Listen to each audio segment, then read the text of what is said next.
news. Hurricane Helene now blamed for more than, or at least 18 deaths in Florida and Georgia alone, others in the Carolinas.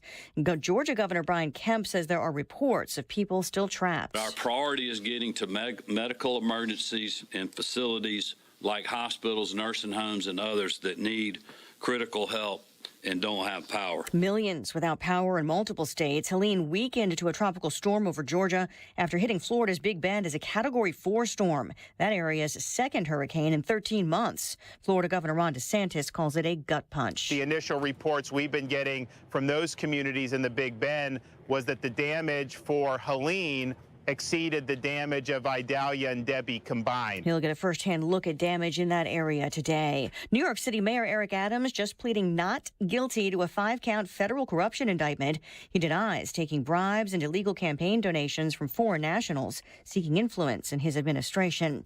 A federal indictment just unsealed, charging 3 hackers working for the Iranian government with cyber attacks, including a hack Attorney General Merrick Garland says was aimed at undermining the Trump campaign. This follows allegations of election interference against Russia and China. These authoritarian regimes, which violate the human rights of their own citizens, do not get a say in our country's democratic process. The American people and the American people alone will decide the outcome of our country's elections. The Israeli military launching airstrikes on Hezbollah headquarters south of Beirut today. Fox News learning the group's leader was the target. Iran-backed rebels in Yemen firing at U.S. Navy ships near the entrance to the Red Sea. U.S. officials tell Fox the warships shot down missiles and drones. No sailors injured. America is listening to Fox News. Hey, can you blow up some balloons for Jack's party? I can't. I'm so congested. You need Sinex Saline from Vicks. Sinex Saline Nasal Spray? Yeah, just Sinex. Breathe.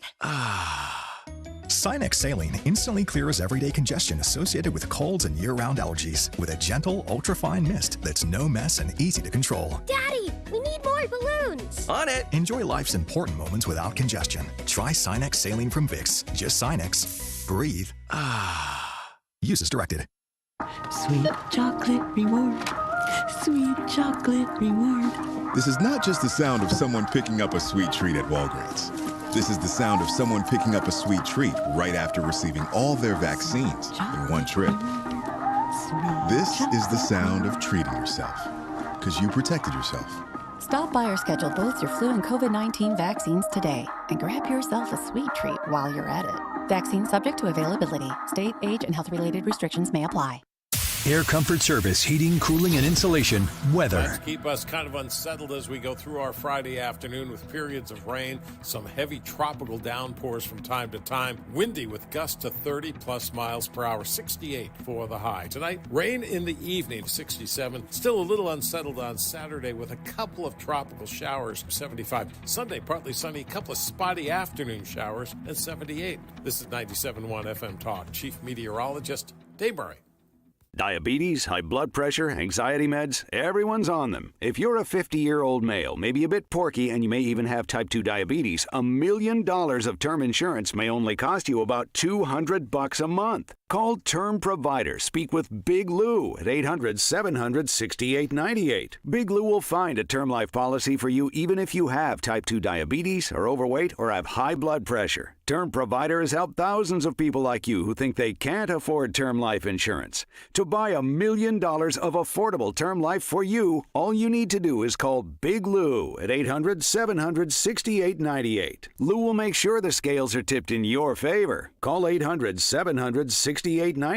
Big Lou will answer your call and work to fit you into a term life policy that you can afford. Remember, Big Lou's like you. He's on meds too. Call 800-700-6898. 800-700-6898 or biglou.com. Mark Cox here. Did you know the Rockwood School District is a great place to work? They're currently hiring school bus drivers, cafeteria workers, and custodial staff. They have openings in Adventure Club, which is before and after school care.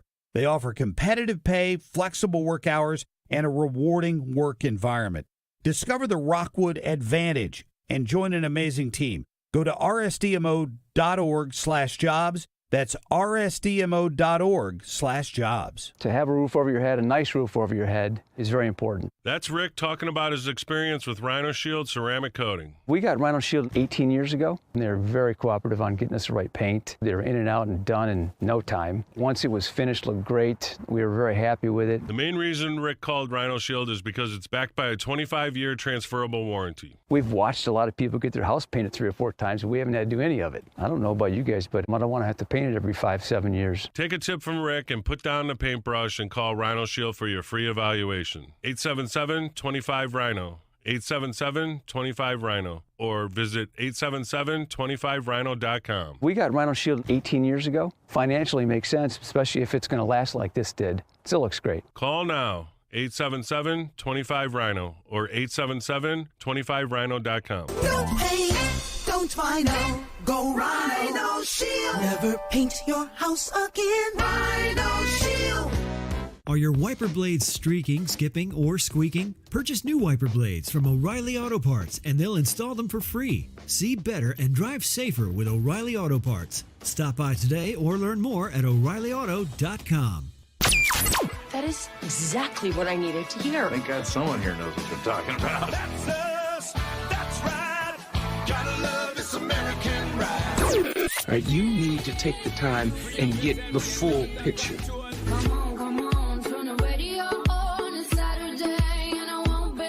Don't get me wrong, I love the ladies. I mean, they rev my engine, but they don't belong in the newsroom.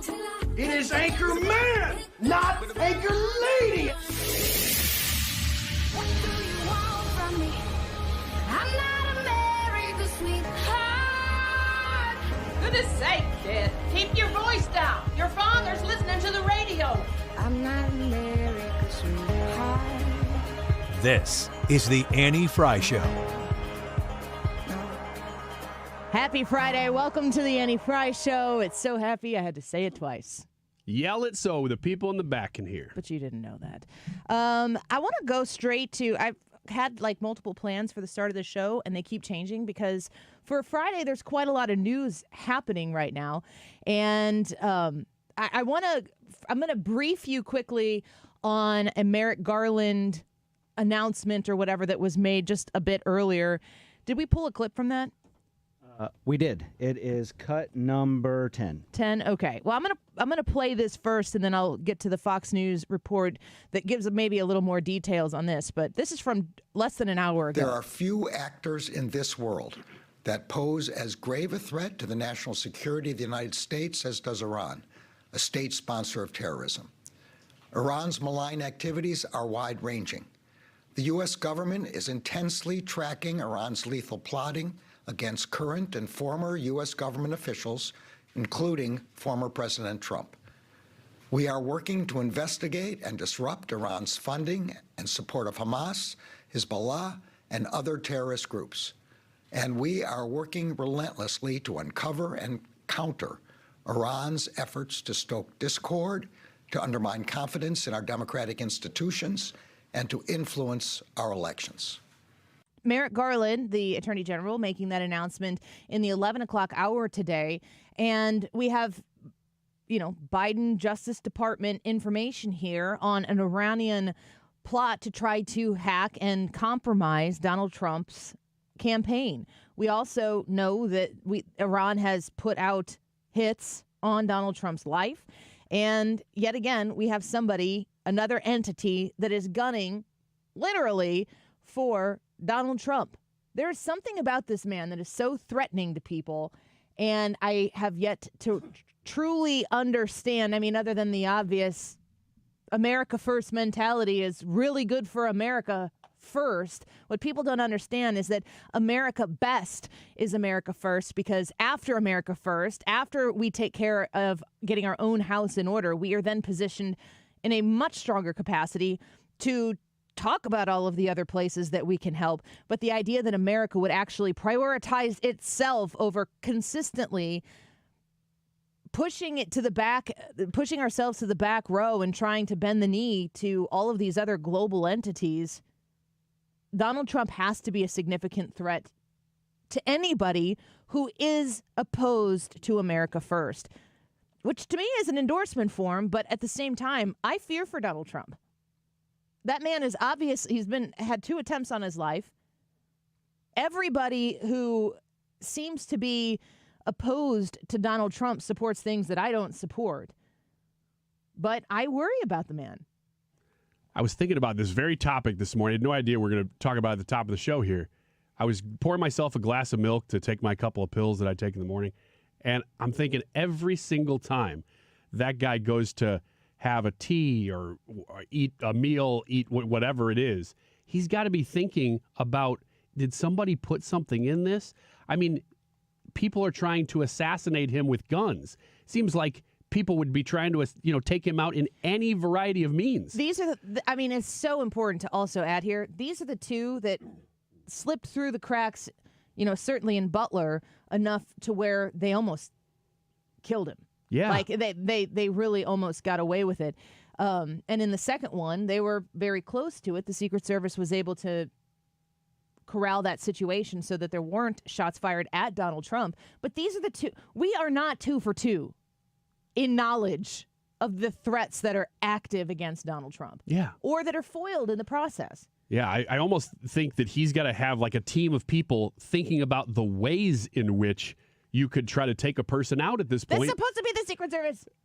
Well, you know what? A team of people that are supposed to protect the president from losing his life. They should be working in secret. It's in like service of the president's life. It's almost as if we do have that group of people, and that they are supposed to be more well-funded than they are, apparently. Well, in the midst of all of this, there's also very breaking news that is really jarring. And we're not new to covering the crisis at the southern border, so much so that Brad and I have been to the southern border. We have put our hands on the wall on the southern border. We have seen the pathways that immigrants come from the other side of the Rio Grande, where we sat there, where we could touch the waters of the Rio Grande. We could see the pathways that they just come over. We talked to people who own that land up to the Rio Grande, where they know there's a process to it. There is a criminal enterprise to it. We know on this show from firsthand, tangible, real-life experience what is taking place at the southern border, and we've been talking about it nonstop. There are new numbers out that Fox News and Bill Malugin have just reported. And this gets a little lengthy, and this gets a little bit, there's a lot of statistics here. But when the people on the left, the people who are saturated in leftist politics and rhetoric start talking about how Kamala Harris has been good for the southern border, that she has been good for the southern border, let's listen in to what Bill Malugin just reported in the last 10 minutes about what we know about who is here. Yeah, and Sandra, bear with me. We just got these numbers moments ago, but it's a jaw dropper to say the least. So to set the stage here, let me just explain what these numbers mean. ICE has something called a non-detained docket. Essentially what that is it means migrants who were encountered by DHS but are no longer in federal custody. So who's on this non-detained docket? It's illegal immigrants who were caught and released at the border, released with the court date years away. They're in immigration proceedings, combined with illegal immigrants who have already been ordered deported from the country by a judge but are still here roaming the country. So keep that in mind, this non-detained docket. According to a letter that the acting director of ICE just sent to Texas Congressman Tony Gonzalez, on ICE's non-detained docket, they're currently tracking 425,000 non-citizens who have been convicted of a crime. Of that number, over 13,000 non-citizens have convictions for homicide and are on the non-detained docket, meaning they're roaming the country right now. On top of that, there are another 15,811 non-citizens convicted of sexual assault who are roaming the country right now on ICE's non-detained docket. It doesn't stop there. Those are convictions. The ICE director also says there are currently just under 1,900 non-citizens on the non-detained docket who have pending homicide charges who are roaming the country, and another 4,250 non-citizens who have pending sexual assault charges who are roaming the country on the non-detained docket. So people's eyes might be glazing over right now with all the numbers we just threw at you. Just to put it in a nutshell right here, what we've learned from the acting ICE director via this letter to Congressman Tony Gonzalez is right now there are over 13,000 illegal aliens convicted of homicide who are roaming the United States right now. There are another 15,811 illegal aliens roaming the country right now who have been convicted of sexual assault, and there are even more who are facing charges for homicide and charges for sexual assault. So this just goes to show, guys, the non-detained docket has exploded under the Biden administration to over, I believe it's 7.3 million. They're anticipating it could hit 8 million by the end of the year. But looking at the numbers on this letter right here, there are currently over 600,000 non-citizens on ICE's non-detained docket who are either convicted, 600,000 non-citizens on this non-detained docket who are roaming the country right now. Of that, 425,000 have already been convicted of crimes. 222,000 are pending crimes. And again, the most serious crimes we just told you about, over 13,000 convicted of homicide, over 15,000 convicted of sexual assault. And honestly, that is not a surprise to hear given these horrible headlines we keep seeing popping up in multiple parts of the country almost every day now of a horrible sexual assault or a murder or another violent felony committed by an illegal alien who is often caught and released from custody. And the jaw dropper here too, guys, is all these numbers we just rattled off, they don't even account for the nearly 2 million gotaways who have crossed our border under the Biden administration. Those almost 2 million gotaways, they were never encountered by DHS. They snuck in, they were never caught by Border Patrol, they were never encountered by ICE. There's no record of them, so they have nothing to do with the numbers I just rattled off to you. These are just the numbers of people that ICE has already encountered, that Border Patrol has encountered, that DHS knows who they are. And we just saw those horrible stories in Nantucket the other day. ICE ran a week-long operation in Nantucket, and in a single operation in a 48-hour span, they arrested 2 Salvadoran illegal aliens who came into the country as gotaways and were arrested for child rape on Nantucket. They got a Brazilian guy who was arrested for sexually assaulting a Nantucket resident, and then a Guatemalan guy who was previously deported who was arrested for sexually assaulting a Nantucket resident. So we keep seeing all these headlines about migrant crime popping up in different cities all over the country. This right here is the first time we have ever seen specific numbers as to who and what ICE is tracking when it comes to convicted criminals who have crossed the border at some point and are either supposed to be deported or are going through their immigration proceedings but are not in ICE custody right now and are roaming the country. So I'll ping it back to you guys, but some pretty jaw-dropping numbers that we are still going through as we speak right now. Bill Malugin reporting from the southern border in Douglas, Arizona. Those are unreal numbers. They are staggering numbers. There are 13,000 convicted murderers roaming our country right now. Just came across the southern border. Those are the ones we know about. 2 million gotaways. 2 million people in this country, and we don't know who they are. We don't know what they're doing. We don't know why they're here. We don't know why they left the country that they came from. Kamala Harris has blood on her hands. Joe Biden has blood on his hands. They only care about themselves. They only care about political power. Look what they're willing to import. Their greatest import is an attempt at importing voters. And they don't give a damn about you and your family, the fentanyl in your community, the safety of your ability to walk across the street, the safety of your ability to send your kids out into the world and know that they're going to come back right. They are willing to gamble with all of it to retain power. That is evil. It's evil. It's not bad politics. It's not bad policy. It is evil. And that's what's at stake in this November election. Look what they're willing to do. Look what they're willing to risk. You. They're willing to risk you and the safety and security of yourself as a tax-paying voter, free citizen in the United States of America. They're putting you on the line, and they don't give a damn about you. It's disgusting to watch Kamala Harris try to parade herself around this issue, tap dance around this issue, and her response will be, do you guys know what her canned response is on this? That she supports the bipartisan bill that was put forth through Congress, which is a disaster. It's a terrible bill. It's an absolute disaster of a bill. It doesn't stop the problem from coming.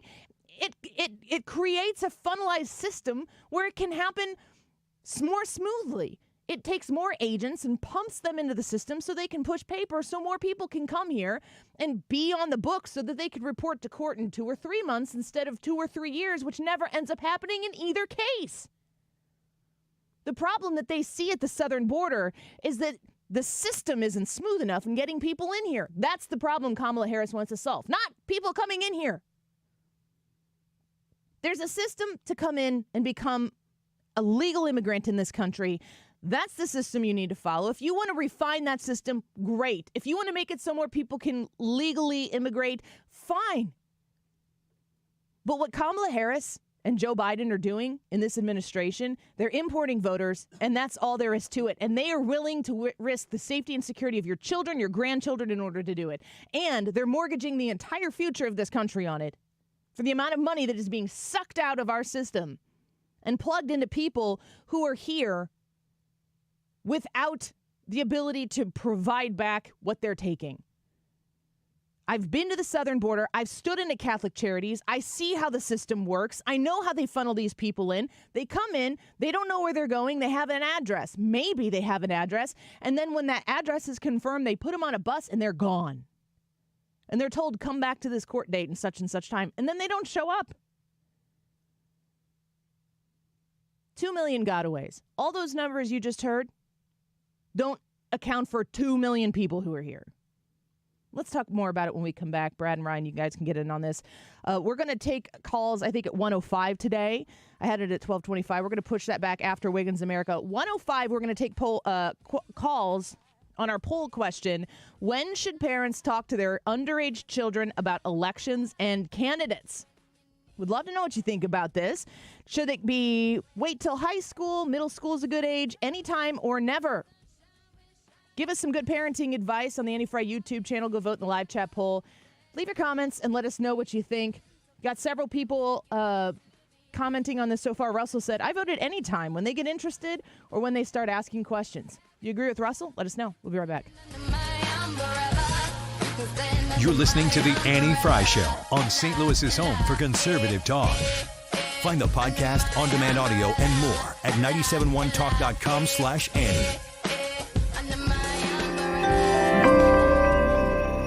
Are you worried about the state of the economy? Concerned about market crashes and rising inflation wiping out your savings? At Noble Gold Investments, we understand your fears and have a solution. Call us today at 1-888-403-1050. Imagine safeguarding you and your family with a tangible asset that has stood the test of time. Gold. With Noble Gold Investments, you can diversify your portfolio and protect your wealth from economic turmoil. Our team will guide you through the process, ensuring you make informed decisions that best suit your needs. Call Noble Gold Investments today at 1-888-403-1050. That's 1-888-403-1050. The future is uncertain. Take control now. Call 1-888-403-1050. Past performance may not be indicative of future results. Investing in precious metals, including gold, involves risks. Consult with your tax attorney or financial professional before making an investment decision. Attention Missouri Medicaid members. If you need assistance with daily living, you can receive a free service from Freedom Care in your own home from a loved one. With Freedom Care, you decide who provides your daily care with help preparing meals, bathing, laundry, transportation, and more. A family member or friend that gets paid instantly after every shift. It's all funded by Medicaid and 100% free to you. Call now to check your eligibility. New to Medicaid, the Freedom Care family will guide you through enrollment, making it stress-free for patients and caregivers. With over 5,000 five-star Google reviews, we've perfected at-home care for Medicaid members and caregivers. This service is free to you through Medicaid, and with our InstaPay app, caregivers are paid instantly. So go to freedomcare.com or call 314-557-7915. 314-557-7915. 314-557-7915.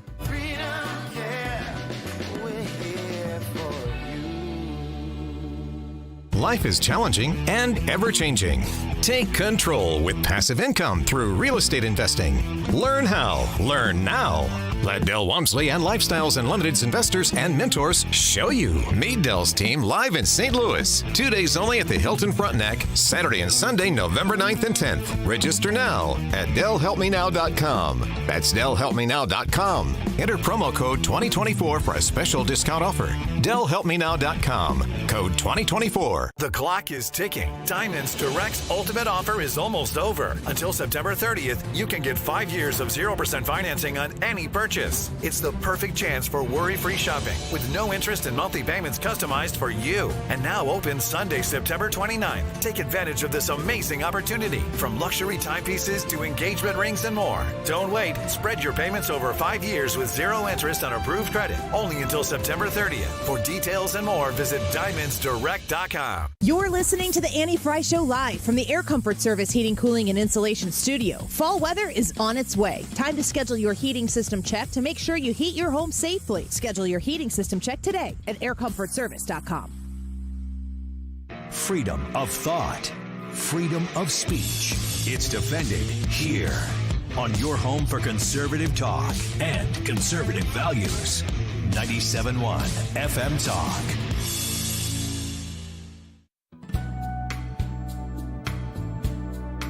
This is the Annie Fry Show.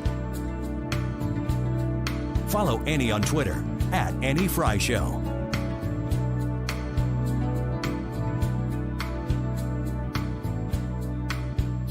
You remember me when the west wind moves on the fields of barley. You forget the sun in his jealous sky as we walk in fields of gold. I really despise the word vibe. The song is a vibe.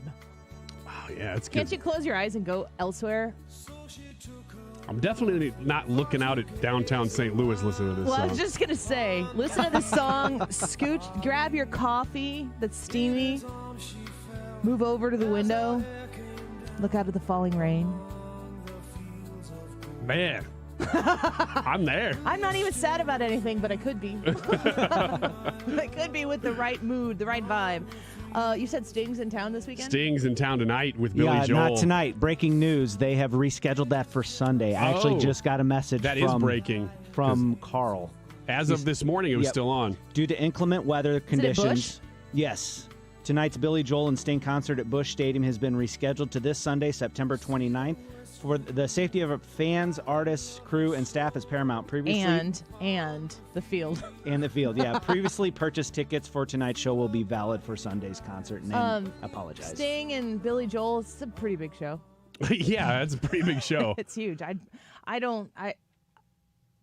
That's a show that I would never buy tickets. I would never go through the rigmarole, all of this stuff you need to get in there. But I guarantee you, once I was there, I'd be like, this is fun. Same thing. It's not worth the anxiety and the stress to do the thing. Yeah. But teleportation, man, I'm spending more money. I'll invest in teleportation so that I can see Billy Joel. Because I would not want to go through all of it Would you just either. teleport into his living room? Hey, just see him. Can you sing me a song? Yeah, can you sing Piano Man? I know you do that one. He's like, who are you? How did you get in my room? Teleportation, man. Teleportation, man. See ya. The YouTube live chat poll for today: when should parents talk to their underage children about elections and candidates in high school, middle school, anytime or never?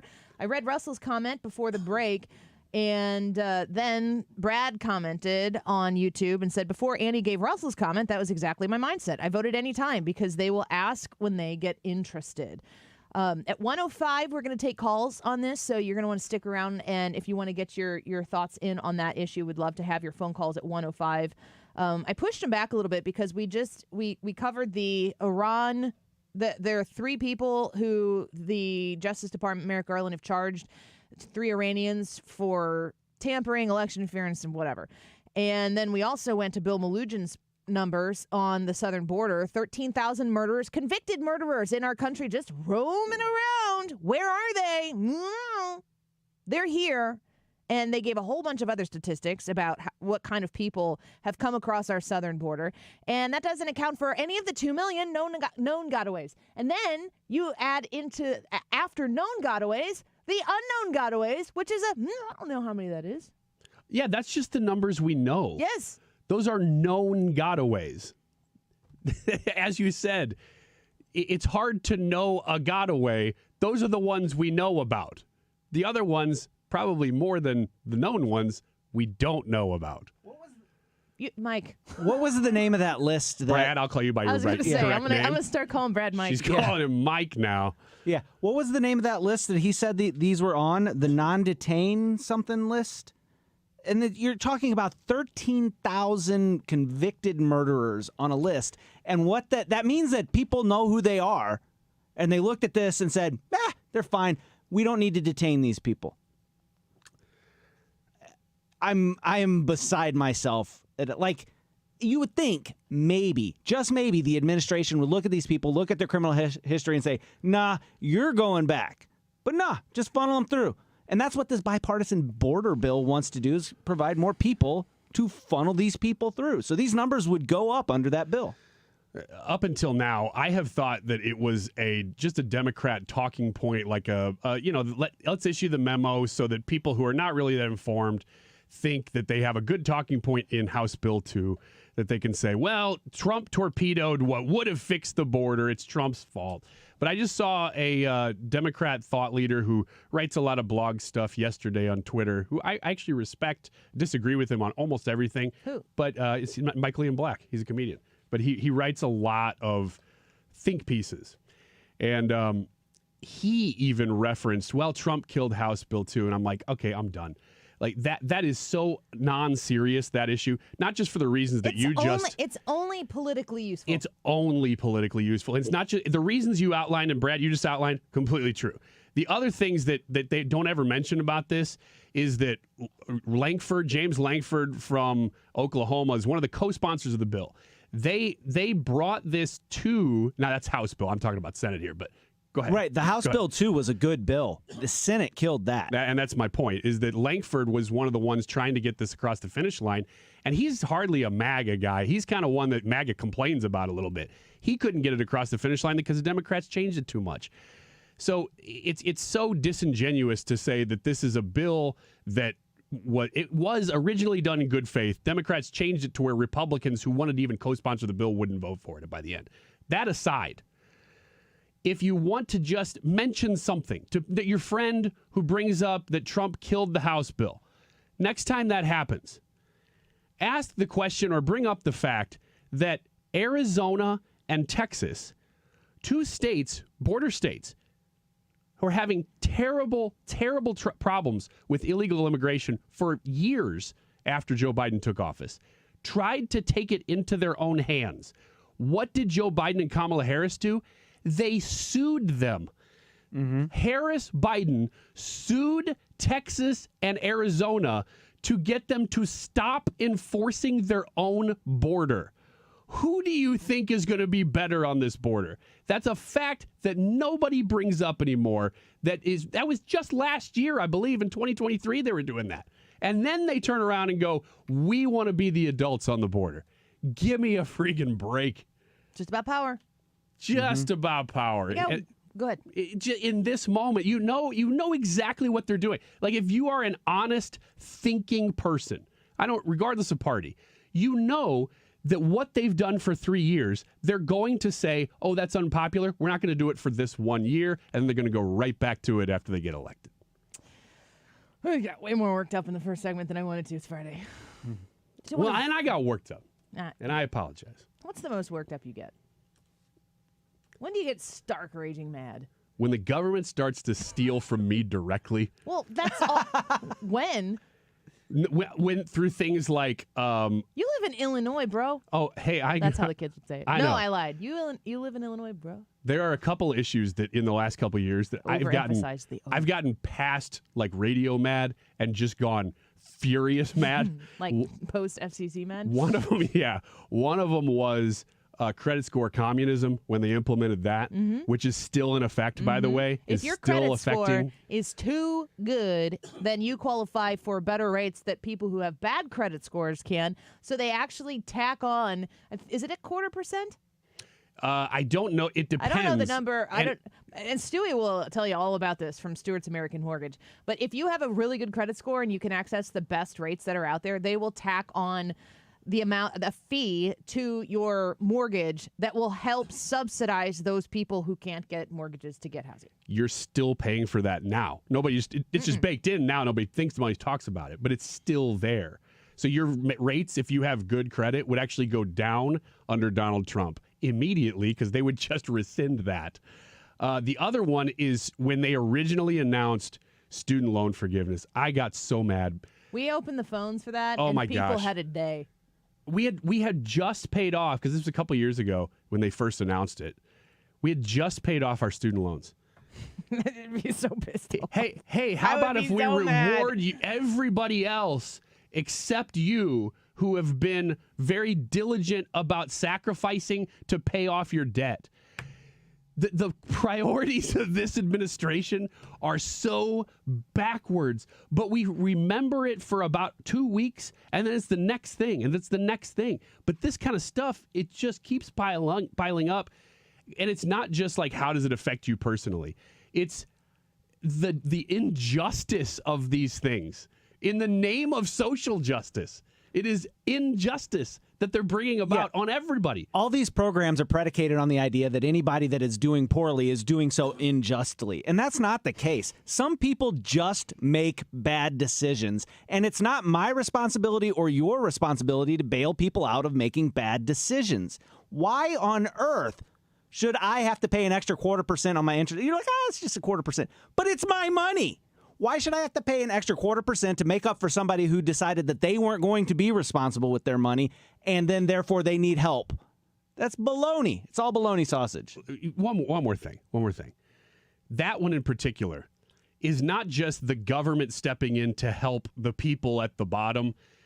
Because in this sense, you could be quote unquote at the bottom and still actually make pretty good money. You just have made bad financial decisions up till now. Mhm. I've seen this before. I do rentals and stuff. Yeah. There are people who make good money, but they can't quite get the loan because they just went through a divorce or these life circumstances.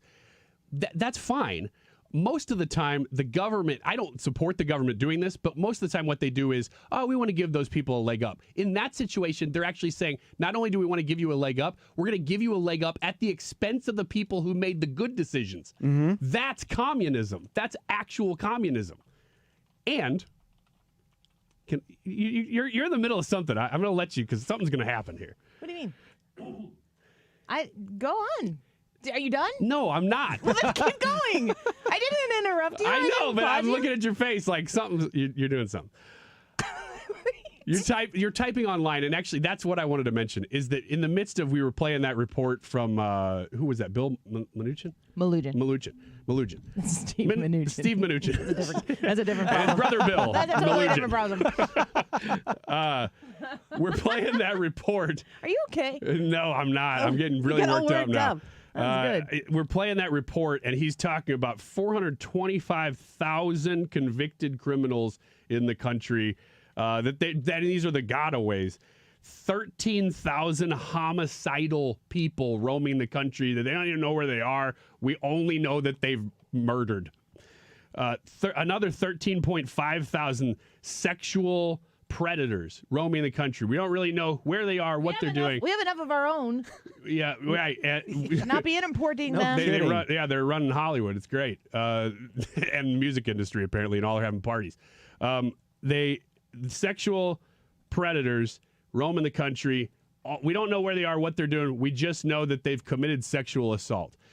In the midst of that report, we have a couple of lefties who get into our chat who are like, oh, here we go with the fear-mongering. These are numbers from your Joe Biden administration. Yeah, this is the really great work. The work that we've been doing in terms of the things and the places and the stuff. Yeah. And that's a direct quote from Kamala Harris today from the border. I'm like, look, if you hear 425,000 convicted criminals and the numbers that I just ran through, and you go, well, this is just more fear-mongering.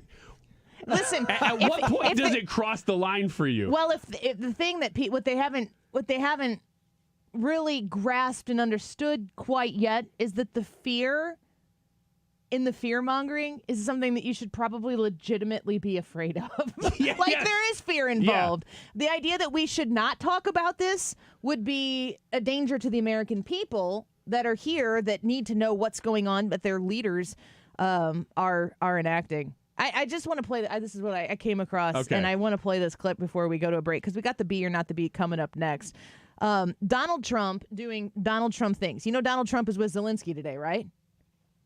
Yes. Mm-hmm. So Donald Trump, am I back up over here? Okay. He is standing, aren't they at Trump Tower? They're at Trump Tower. Donald Trump has Zelensky in Trump Tower. He is just a candidate for president, but Zelensky is finding it worthwhile to meet with Donald Trump. Of course, he went to the UN. He's met with the Biden administration, of course, because Biden is the president. Listen to this exchange about their discussion and listen to how Donald Trump ends this. So we have a very good relationship. And I also have a very good relationship, as you know, with President Putin. And I think if we win, I think we're going to get it resolved very quickly.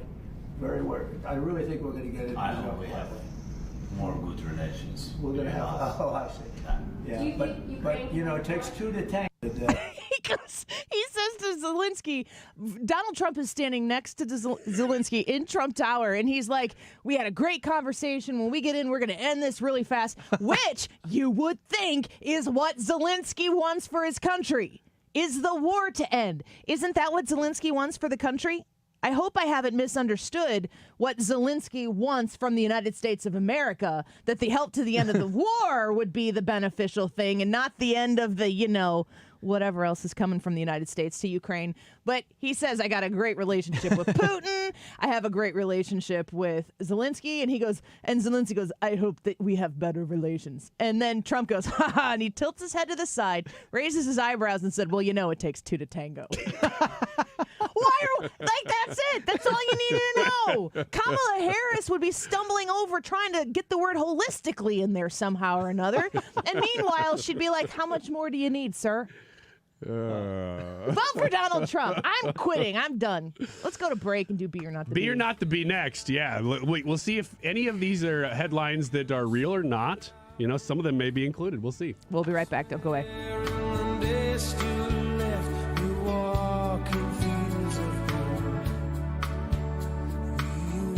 This is the Annie Fry Show.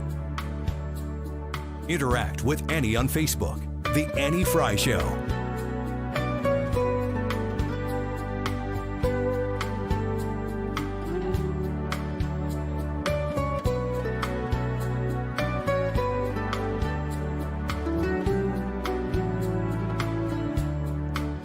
It's kind of hard to interrupt the vibe there on a rainy day. I mean, there's maybe no better song for this. Yeah, Brad, just bring that back up. Let's just chill out. Do you want me to leave you two alone? Yeah, could you? Can you talk about Mike? Can you? Oh, yeah. Is that what he says to call him? All right, so I need to talk about something else. Stewart's American Mortgage and the home of the bagel loan. Make sure that you put this number down in your phone, that you scribble this number down at your desk. If you're sitting in the drive-thru right now, figure out a way to save Stewie's number because you cannot sleep on getting that lower rate locked in while they exist. If you have gotten a home, if you've purchased a mortgage since like 2022, you need to talk to Stewie. Here's the phone number for the bagel loan. It goes directly to Stewart's American Mortgage. And remember, when you call this phone number I'm about to give you, you are going to have access to a bagel loan where you pay no closing costs. None. Thousands of dollars saved in not having to pay closing costs. And then think about that lower interest rate you're going to access after the bagel loan with Stewart's American Mortgage.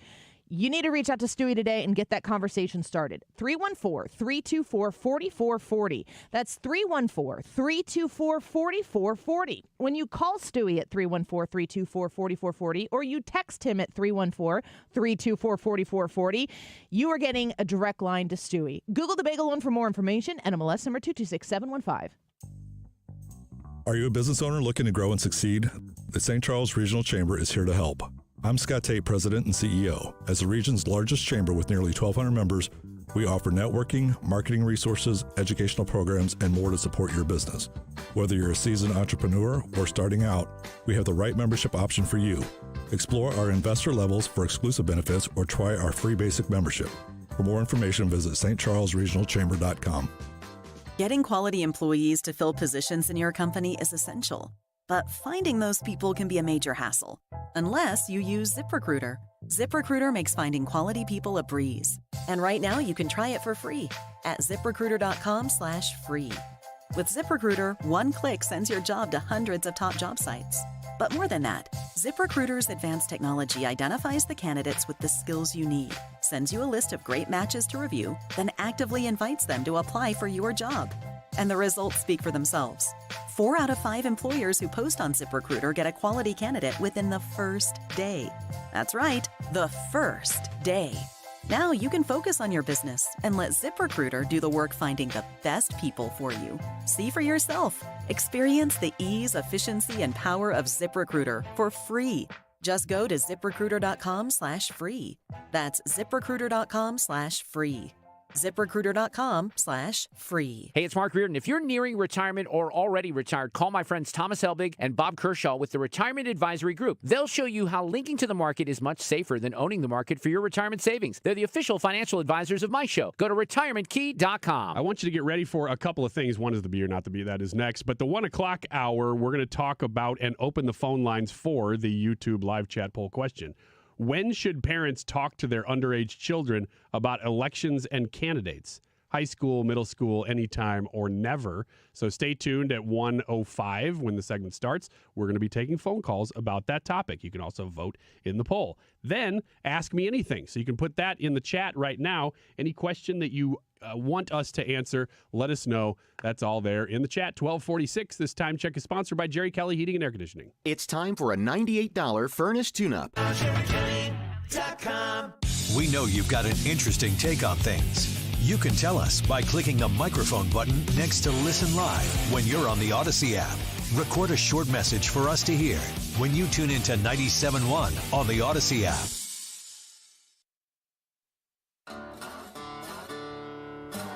This is the Annie Fry Show. Follow Annie on Twitter at Annie Fry Show.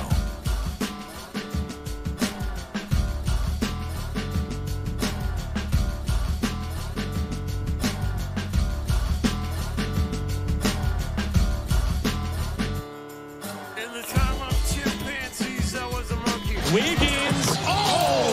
Wiggins! The bee or not the bee? Yes, very thoughtful. A little bit of a pause there while he got the words out. Pensive. Pensive. Mike. That's me. Pensive. People are going to tune and be like, who's Mike? What's happening? Even we don't know. It's my alter ego, Mike Pensive. Mike Pensive. That's like Pierre Delecto. Who's this Mike Pensive that keeps commenting online? Oh, wait a minute. We've traced this back to St. Louis, Missouri. The studio. These are a variety of stories. Some of them are the Babylon Bee, which means that they are fake news. Some of them are real news. I'll read the headlines. You got to determine which is which. The first one, Eric Adams declares New York a sanctuary city for mayors facing federal criminal charges. I have a suspicion. I hope this is the B. Brad, you want to go ahead and vote? Yeah, I'm going to go B. That is the B. Political experts hailed the announcement as a shrewd move. Well played, Mayor Adams. A brilliant chess move, one analyst said. As we've already learned, once you declare a place to be a sanctuary city, people can avoid being held accountable for any crimes they've committed once they get there. Congratulations to Mayor Adams and any other federally indicted mayor who seeks refuge in New York. I loved it when I saw on Twitter that Rod Blagojevich weighed in. And I'm like, oh, this is... You should listen to him. Yeah. You should... Yeah. Mark, Adams is about, 7 years away from being a Republican again. I think you're about right. All right, next one. Experts warn hurricane in Hurricane Alley during hurricane season, clear sign of climate change. I think that's real. What? Man, the phrasing makes me want to say B, so I'm going to say B. It is the B. Local resident Sarah Smith said she was also completely shocked by the coming storm. Quote, I was just going to Hurricane Hanks to pick up some of their hurricane meatloaf for dinner when all of a sudden the town hurricane alarms started going off, Smith noted. You hear about these things happening in other places, but you never expect them to happen in your town. I guess this is the price we pay for destroying the planet with our dangerous CO2 emissions, Smith continued. Still, I never thought I'd live to see the day that a hurricane hit Florida. You know what? I enjoy sort of the Twitter commentary from Florida locals about how their family treats them when there's a hurricane. It's like the people who are in the most danger are those who are related to people in Florida. Because Florida's like, it's a hurricane. We're going to go through and do the thing. It's going to be very serious in certain specific areas. Yes, that's the likelihood of it. But like all of Florida isn't going to fall into the ocean. And somebody had shared a text message that they had with somebody. It was from a cousin who lived elsewhere. And it was like, oh my gosh, are you okay? We're watching this. It's going to be so bad. Are you safe? Are you going to leave? And the response was, don't be a soft witch. But it didn't say witch. And now he's like, this is how I'm responding to all of my family members. The last line of this article was, I hope this won't affect this weekend's Miami Hurricanes game. All right. Justice Department assures Americans Diddy is securely locked away in Epstein's old cell. Say that again? Justice Department assures Americans Diddy is securely locked away in Epstein's old cell. Probably. Is this all the B today? Is B, right, Brad? B. I can't say, yeah, but this one is the B for sure. There's nothing to worry about, said Attorney General Merrick Garland. We've placed Mr. Combs in a very special cell. There's lots of ellipses in there so that I read it slow. Epstein has been the subject of conspiracy theories ever since he famously killed himself in 2019, just as 2 cameras positioned outside his cell malfunctioned.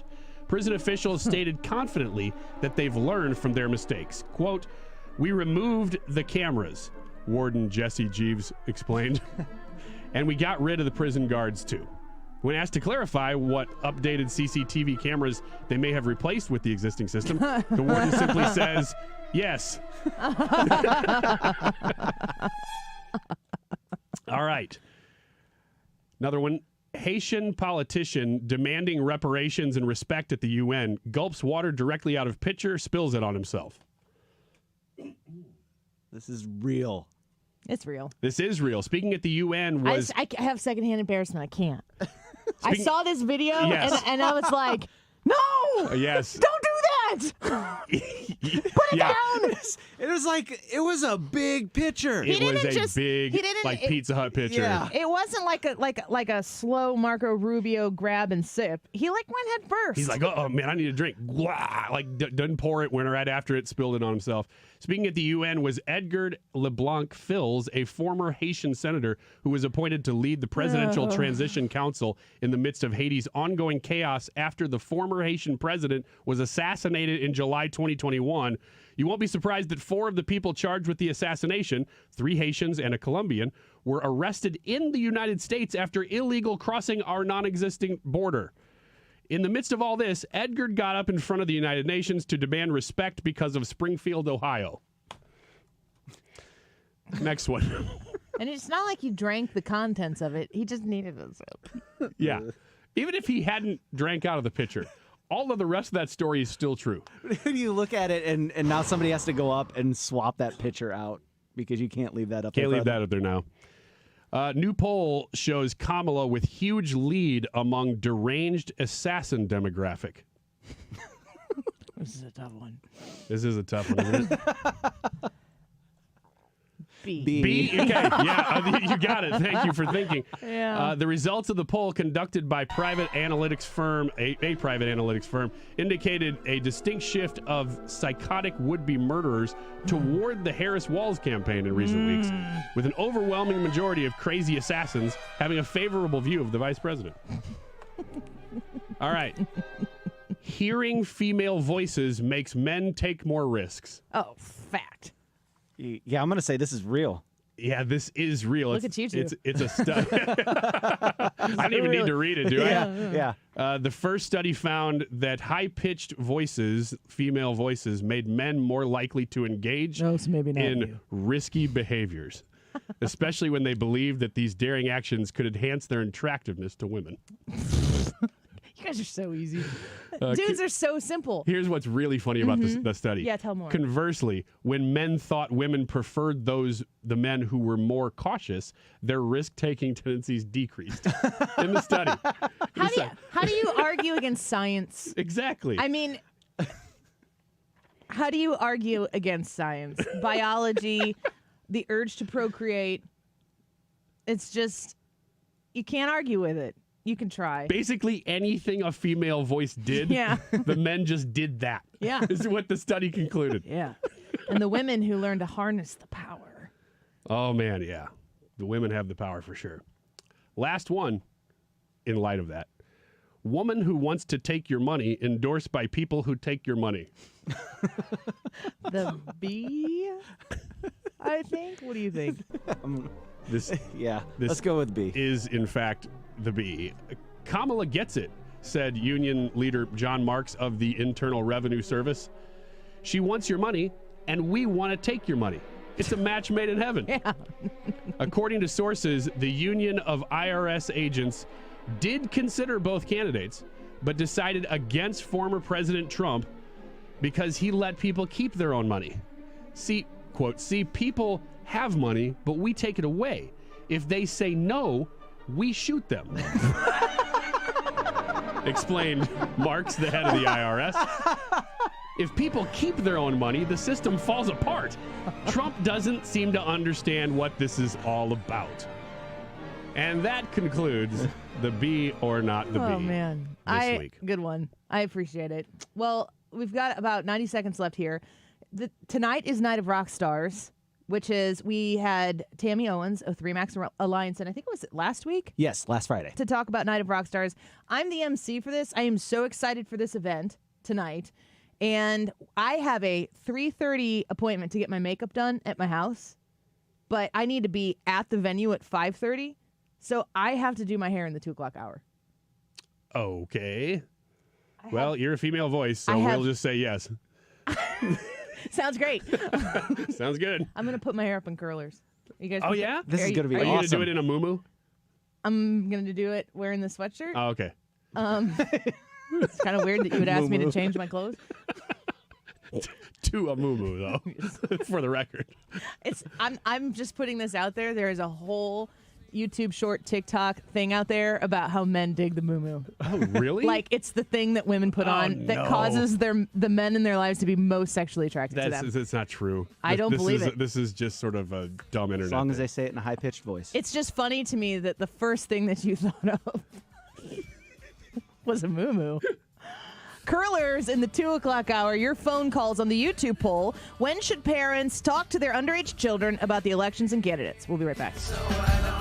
Hi, Charles Payne here at one of the exciting Money Show events where I'm presenting the keynote, broadcasting my live TV show, and best of all, giving away free copies of my newest book, Unbreakable Investor. It's a $29.95 value, but if you act now, I'll give you one too. For your free copy of Charles Payne's new book, Unbreakable Investor, text CASH to 505-505 and just cover shipping. Text CASH to 505-505. Text CASH to 505-505. I'm handing you my investing playbook, 348 pages on how I personally invest to target the biggest returns while mitigating risk. It's how I've been with the market, so I never break. Guidance so crucial for today's investors that I'm covering the cost of the book and giving you a copy for free. To get your free copy of Charles Payne's new book, Unbreakable Investor, text the word CASH to 505-505 and just cover shipping. Text CASH to 505-505 while supplies last. Text CASH to 505-505 right now. If you're considering new windows, there's nowhere else to go but Window World. Mark Cox here. My friends at Window World are doing something now they've never done before. That is offering up to 36 months interest-free financing for your purchase. So you get the great windows windows put in now. You get the energy efficiency, the great look, and then you have 36 months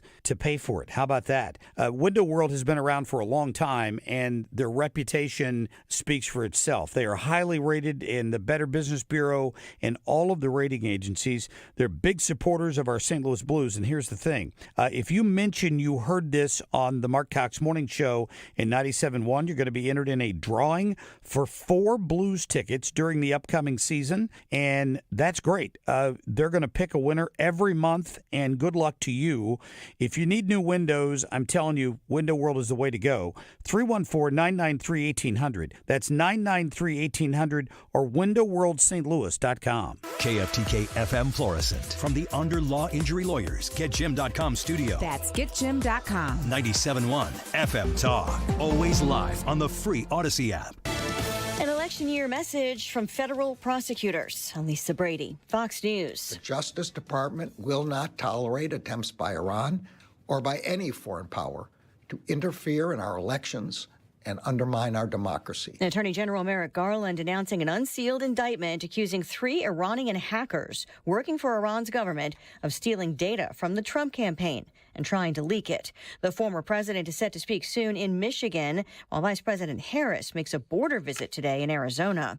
Just hours after telling the UN Israel is fighting for its life, Prime Minister Benjamin Netanyahu is cutting short a trip to New York. Fox's Trey Yingst in Tel Aviv. The country is bracing for a possible response from the Iran-backed group Hezbollah, following what Fox News has learned was a strike against the group's leader, Hassan Nasrallah, in Dakhya, a neighborhood in the southern part of the Lebanese capital of Beirut, a Hezbollah stronghold within a civilian area. There is no confirmation yet that Nasrallah was at the command center when it was hit. The U.S. and multiple allies are pushing for a 3-week ceasefire between Israel and Hezbollah to allow talks on preventing all-out war. A White House official says President Biden has been briefed on today's strikes near Beirut and had a separate briefing on the impacts of Hurricane Helene. The storm now blamed for at least 21 deaths, including 11 in Georgia, 7 in Florida, where it landed in the Big Bend area as a Category 4 storm last night, causing widespread flooding and power outages across the southeast. Tampa Bay, that's over 300 miles from where this storm made landfall. And just because of the magnitude and the strength of Helene, you had this record-breaking storm surge being seen that far south, 300 miles south from where the storm actually made landfall. Fox's Rebecca Castor. Emergency crews still working to rescue people trapped in flooded homes. America is listening to Fox News. Hey, can you blow up some balloons for Jack's party? I can't. I'm so congested. You need Sinex Saline from Vicks. Sinex Saline Nasal Spray? Yeah, just Sinex. Breathe. Sinex Saline instantly clears everyday congestion associated with colds and year-round allergies with a gentle, ultra-fine mist that's no mess and easy to control. Daddy, we need more balloons. On it. Enjoy life's important moments without congestion. Try Sinex Saline from Vicks. Just Sinex. Breathe. Use as directed. Sweet chocolate reward. Sweet chocolate reward. This is not just the sound of someone picking up a sweet treat at Walgreens. This is the sound of someone picking up a sweet treat right after receiving all their vaccines in one trip. This is the sound of treating yourself, because you protected yourself. Stop by or schedule both your flu and COVID-19 vaccines today and grab yourself a sweet treat while you're at it. Vaccine subject to availability. State, age, and health-related restrictions may apply. Air Comfort Service, heating, cooling, and insulation. Weather. Let's keep us kind of unsettled as we go through our Friday afternoon with periods of rain, some heavy tropical downpours from time to time, windy with gusts to 30+ miles per hour, 68 for the high. Tonight, rain in the evening, 67. Still a little unsettled on Saturday with a couple of tropical showers, 75. Sunday, partly sunny, couple of spotty afternoon showers, and 78. This is 97.1 FM Talk. Chief Meteorologist Dave Murray. Stop everything you're doing right now and ask yourself, are you currently receiving steady paychecks? What about when you're retired? Will you receive a monthly check to cover your expenses and also have some fun? Marvin Mitchell and the team at Compass Retirement Solutions calls this mailbox money. It's a monthly check you'll receive throughout retirement. They don't want you to worry about if the money will show up or how much money you'll receive. The only thing they want you to think about is how to spend it when it arrives. Find out how to get enough money in your mailbox every month when you're retired. Call Marvin Mitchell and the Compass Retirement Solutions team at 314-373-1598 to start working on a plan that can help you create the monthly income you'll need in retirement. Call 314-373-1598 right now and schedule a visit with Compass Retirement Solutions. 314-373-1598. Firm offers insurance services, investments, and services offered through Compass Retirement Group, a registered investment advisory in Missouri and Illinois. Max Shows presents the St. Charles Gun Show. Celebrate the Second Amendment at the premier gun show in the region. Shop hundreds of tables with thousands of guns, knives, military surplus, tactical gear, and more. See one-of-a-kind antique weapons, new product demonstrations, and thousands of accessories. For the largest selection of rifles, handguns, and more, you gotta go to the Gun Show this Saturday and Sunday at the St. Charles Convention Center. Visit maxshows.com. That's maxshows.com.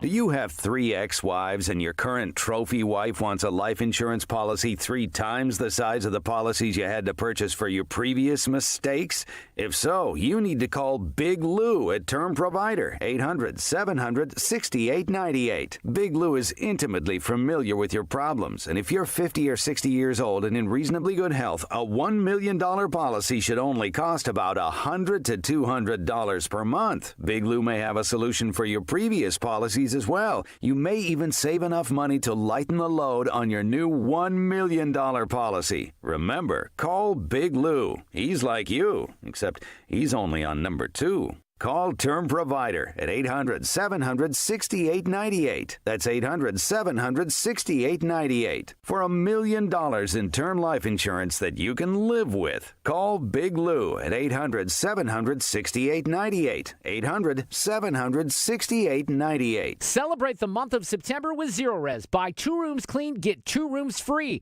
Book online at ZeroResSTL.com. Take advantage of huge savings. Book 2 rooms cleaned, get 2 rooms free. ZeroResSTL.com or 474-2020. The choice of a lawyer is an important decision and should not be based solely on advertisements. If you've been hurt on the job, you need the best. Onder Law. Hurt on the job? Call Onder Law today for a free review at 314 or 618-9000000. There's still a debate between now and Election Day, and it's this Tuesday. The vice presidential debate between Tim Walz and J.D. Vance. Democracy 2024. Listen to the debate here, Tuesday night on 97.1 FM Talk. That is exactly what I needed to hear. Thank God someone here knows what they're talking about. That's us. That's right. Gotta love this American ride. All right, you need to take the time and get the full picture.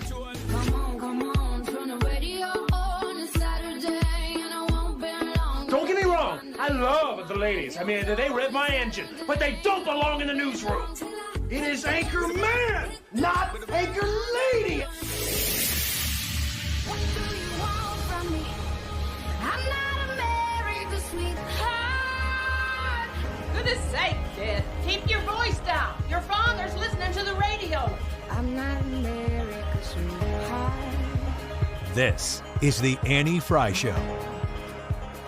Welcome back to the Annie Fry Show. Happy Friday. We have an interesting YouTube live chat poll for today, and we're going to take phone calls on this right now. So if you want to call us, let me tell you what it is before I give you the phone numbers. When should parents talk to their underage children about elections and candidates?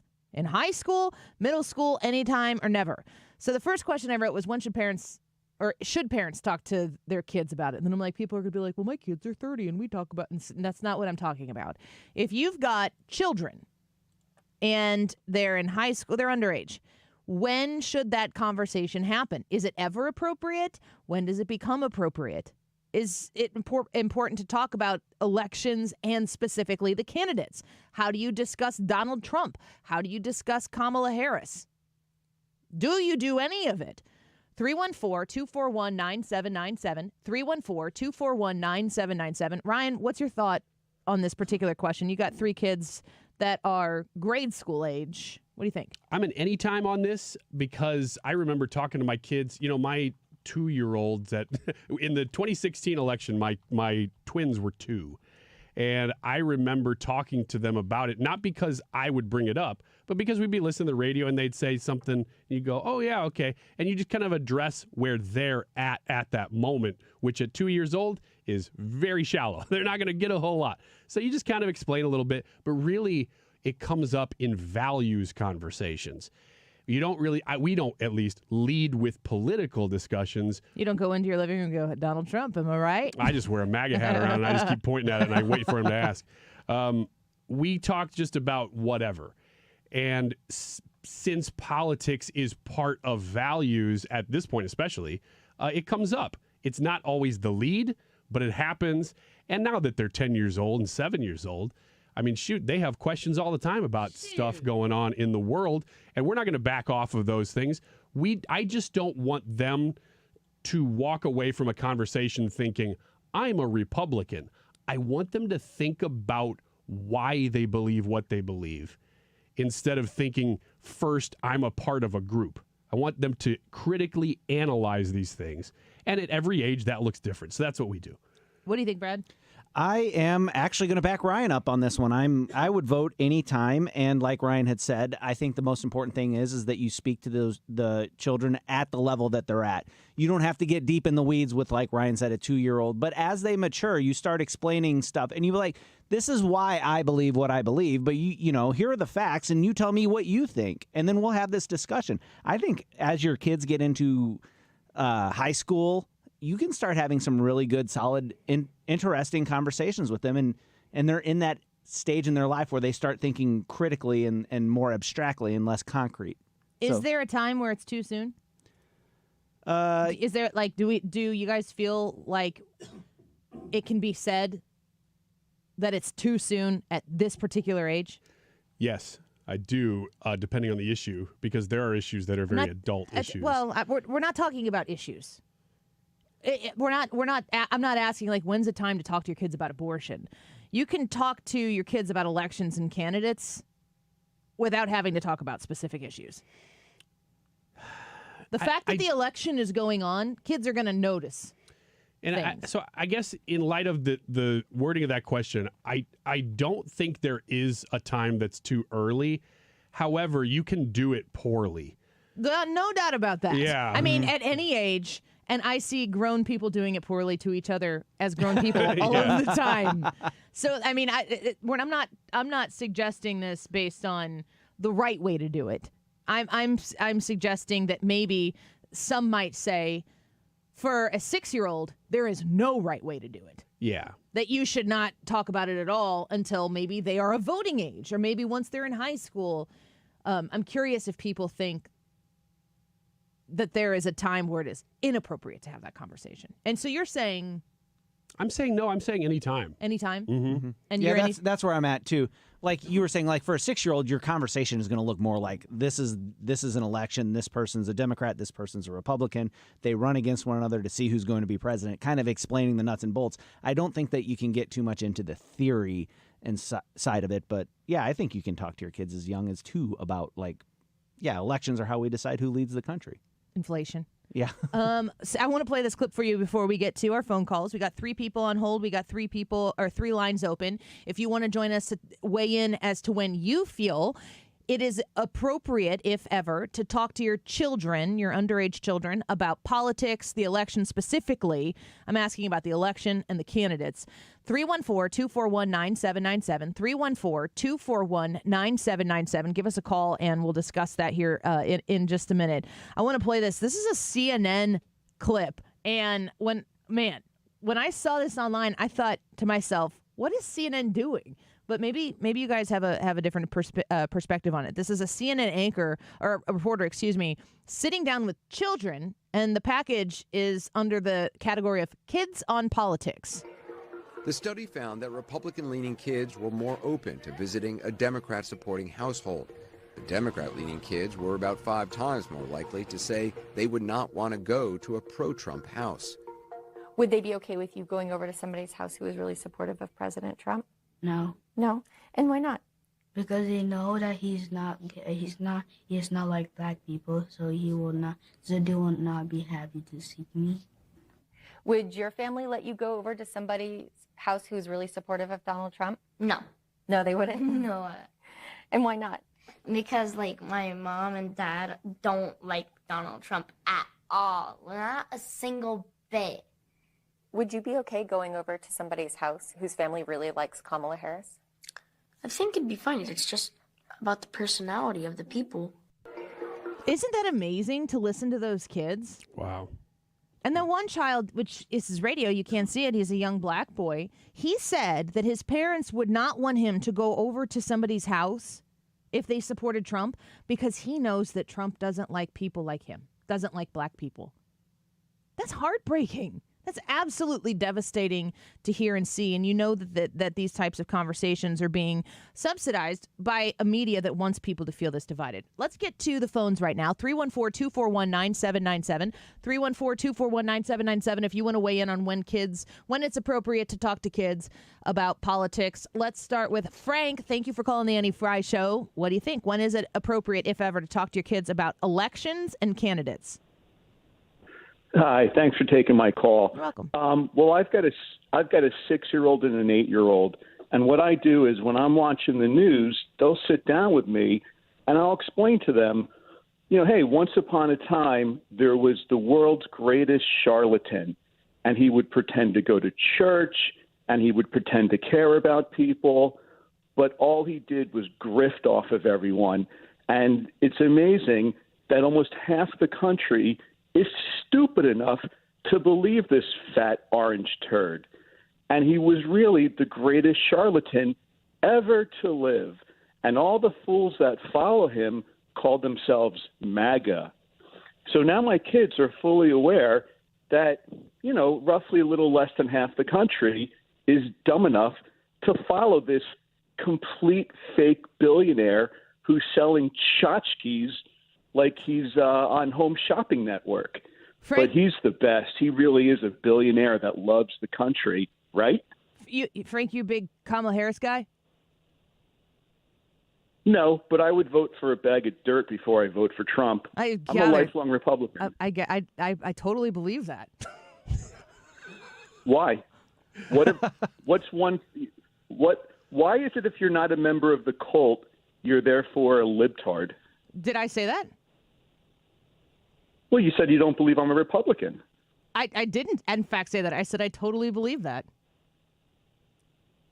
I'm sorry if I misunderstood you, but I'm a lifelong Republican. You did, and then you used kind of a slur type of a word that I've never uttered before and implied that I said it. All right, I'm sorry. I misunderstood what you said. All right. I forgive you. Thank you for calling the show, and thank you for listening. Let's go to Todd. If anyone else wants to call, 314-241-9797. When do you think it's appropriate to talk to kids about elections and candidates? Hey, Annie, thanks for my call. Good to talk to you guys again. You too. I was telling your screener when I talked to him, we home raised 4 kids, and their grandfather was a state rep and a senator in Missouri for years, and their mother was a Jefferson County Republican chairperson for years, still is. And so they were surrounded by politics almost all their lives. Now, I got 4 kids with 4 completely different personalities, and the ages range from 38 down to 24. And they have a lot of different views. They're still pretty much conservative, but their social views are a little more liberal than what ours are. Mm-hmm. But it was nice giving them that foundation at a young age to know the facts and to make up their own minds and have it come from a place of intelligence and not from hatred and not from the media, especially once they went off to school and surrounded by liberal professors and they could actually defend their positions and know what they were talking about from experience, not just from what they heard on TV. So I think there's nothing wrong with exposing your children to politics at a young age, but not to, I'd hate to be one of Frank's kids, oh my gosh. But, to give them a foundation to build on, they're always going to have their own opinions. But to have it come from a factual place and not a place of opinions and hatred, I think it's a lot better. So there's nothing wrong with exposing your children to politics at a young age. Yeah, I agree with you, Todd. Thank you for the phone call. It's good to hear from you. Appreciate you. You too. Take care. Bye-bye. I think that it's important to remember what we're hearing from some of these commenters on our YouTube live chat. A lot of comments coming in there, and also from Todd, is that, and this is my philosophy, this is why I'm an anytime response on this, is that what you don't teach your kids, the world will always fill in every gap and hole that you didn't address. So no matter what it is, you have to be able to talk to your children about it. And you as the parent know the age-appropriate way to handle that situation. Nobody is filled with the love for your child that a parent has. And so you have to do it because the world's going to show up and they're absolutely going to do it for you and take advantage of every opportunity you missed to have those conversations. Keith, thank you for calling the Annie Fry Show. If you want to tell us what you think, when is it appropriate to talk to underage children about elections and candidates? Yeah, hi, Annie. So I've got a 6-year-old and an 8-year-old, and they listen to the same stuff I listen to in the car a lot of times. They'll hear you, and some other folks. And I tell them when they start talking about their views, I tell them that they're not allowed to have political views. Yeah. I will talk to them about what's going on if they hear something. And a lot of times I turn stuff down, because Sure. I want to protect them from things. But when they start spouting off their political opinions, I don't want them to turn into your first caller, any version of that. So Why? I tell He them that seems you so don't. happy. He's a lifelong Republican, I told him, I tell them that you don't have the life experience to have those views, so you're not allowed to have them. I joke with them about it, but I'm serious in a sense because that is how you end up with a guy like the first caller. Yeah. So I'm trying not to raise that. I have faith in you. Thank you for the call, Keith. We appreciate you. Thank you. You do have to step back for a second and think about somebody who listens to the show. I believe it said on there that they're local. So, because we can see like the general area that you call from. A lot of times it just says St. Louis or whatever, Illinois. And it's interesting to think. Todd on our YouTube chat says, "My goodness, Frank is an angry elf." That's a good way to explain it. Like that there's a gentleman out there who was waiting for his opportunity to publicly call Donald Trump an orange turd. It seemed like the point. And he's been listening to this show. You know how often we open the phones? Not all the time. If once a week. Today was his day. And we were able to do that for him. And he's listening right now and he's getting extra airtime and he's so happy. I said, going into this segment sometime in the last hour, or maybe it was the beginning of this segment, where I said there's a way that we like to do this with our kids, but there's a poor way to do it too. Take the politics out of it. Take the Donald Trump out of it. If it was the same thing, but them saying, well, we don't vote for Joe Biden because we just think he's a turd. Like, that's not training that's not what I would do with my kids, because I want them to think critically about these topics in the level that they're at 7, at 10, whatever that looks like. We can assume, and you know what happens when you assume. Makes an ass. Well, assume. What do you mean, oop? I started to say it. And I think I can say that word. I'm not sure. The reason why you're such a goof. The reason why you get your act together. Yeah, I will. The reason why one might suggest that you wouldn't talk to your children about politics too early is so that the substance of the conversation that they're able to participate in is to be like, Trump is an orange turd. That's why you wouldn't talk to your 5-year-old about it. That's why you'd be like, I don't know that you're mature enough and experienced enough and emotionally ready to have this conversation. You're like, but Trump's an orange turd. And you're like, thank you for confirmation. We'll wait a few years. But to the point that we've all said, the time may never come when you're prepared to have an adult conversation about the issues that really, really matter. But the good news is that there are shows out there like the Annie Fry Show that you can listen to, and you can keep your radio locked into St. Louis's home for conservative talk and educate yourself. And with that, we're going to take a break, because when we come back, I'm going to get to the rest of your phone calls. Carl, Mike, Chelsea, Michael, Rich. We'll get to as many as we can. We've got one line that Ethan is talking to out there. They're full. If somebody drops over the break, though, you can call in and try to snag one of their spots. And we will plow through these in the next break. So if I'm able to get to your phone call, it's going to be quick. We're going to move through them. 314-241-9797 if one of the lines opens up. Frank, you're my buddy. We'll be right back.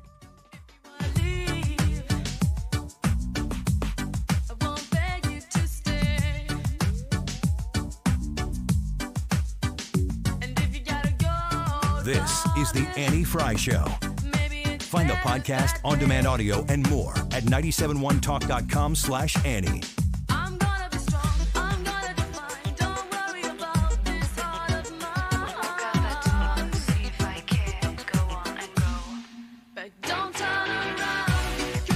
I want to talk to you about Civia Law, the newest partner sponsor here on the Annie Fry Show. SIVIA law.com, CiviaLaw.com. I was talking to you yesterday about how they can help you plan your will, your trust, your powers of attorney. Boy, this has been in the back of your mind and you've been thinking you need to do it. Guess what? When you make the phone call, 833-995-WILL, 833-995-WILL, you're going to be connected with one of their multiple locations in Edwardsville, Wentzville, East Dalton, Swansea, and Mount Vernon. You are going to be able to schedule that appointment 2 weeks from the time you sit down with them. They are going to be able to provide you those completed documents from the initial sit-down strategy session. 833-995-WILL, 833-995-WILL. Avoid probate. I cannot stress this enough. If you've had to deal with somebody's estate, maybe you were an executor, maybe you've had an inheritance.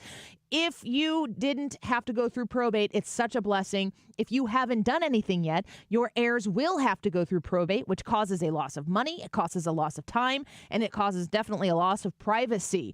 Protect your heirs, protect your estate, and connect with Civia Law. 833-995-WILL, 833-995-WILL, online at CiviaLaw.com. Hey, St. Louis, are you in search of top-notch cybersecurity solutions? Look no further. ThrottleNet is here to help. Ransomware attacks are on the rise, putting businesses like yours at risk. Don't let cyber criminals jeopardize your hard-earned success. ThrottleNet provides comprehensive cybersecurity services tailored specifically to your unique needs. Our award-winning customer service provides 24/7 protection to keep your data safe and secure. Take charge of your digital security today. Protect your business, protect your future. ThrottleNet.com, your reliable partner in cybersecurity. Paid for by Christian Care Ministry. You know, a lot of times you have to choose between something high quality or something that saves you money. But if you could get both, why not? Especially when it comes to health care. And that is MediShare. You get both. Many families save $500 a month with MediShare, and that's huge. But it's also true that people wind up way more satisfied, too. The member satisfaction rate for MediShare is double that of the typical health insurance plan. Double. That's because MediShare works. It has for more than 30 years. It's a community of Christians who have shared more than $5 billion of each other's bills. People love having telehealth. They love the huge PPO network. So, yeah, really, you can save a ton and like it better. Imagine being happy with how you're taking care of your health care. So if you're self-employed or part of the gig economy, or you just want a plan you're happy with, you can call right now and get a price in 2 minutes. Here's the number. Just call 855-51-BIBLE. That's 855-51-BIBLE, 855-51-BIBLE. The phone's blowing up, but you're in the driver's seat. Ignore the buzz, keep your eyes on the street. No text back, no scroll, just let it wait. Attention on the road, that's the only way. Phone's blowing up, but you're in the driver's seat. Ignore the buzz, keep your eyes on the street. No text back, no scroll, just let it wait. Don't drive distracted. A message brought to you by the National Highway Traffic Safety Administration, Project Yellow Light, and the Ad Council. You're listening to the Annie Fry Show live from the Air Comfort Service Heating, Cooling, and Insulation Studio. Air Comfort Service is hiring licensed journeymen. Don't have a journeyman license? Air Comfort Service will help you get it. Get guaranteed hours year-round and more. Apply online at aircomfortservice.com. St. Louis's home for conservative talk. The Mark Reardon Show. Friday afternoon, we'll track Hurricane Helene. We'll have a Reardon Roundtable and a visit from Brian Kilmeade. It all starts at 3. Weekdays from 3 to 6 on 97.1 FM Talk. I got some money in my pocket, got some trouble on my tail. I can hear the dials knocking, guess I'm heading off the rails, singing. You're listening to The Annie Fry Show. The Annie Fry Show is streaming online. Watch us live on YouTube and subscribe.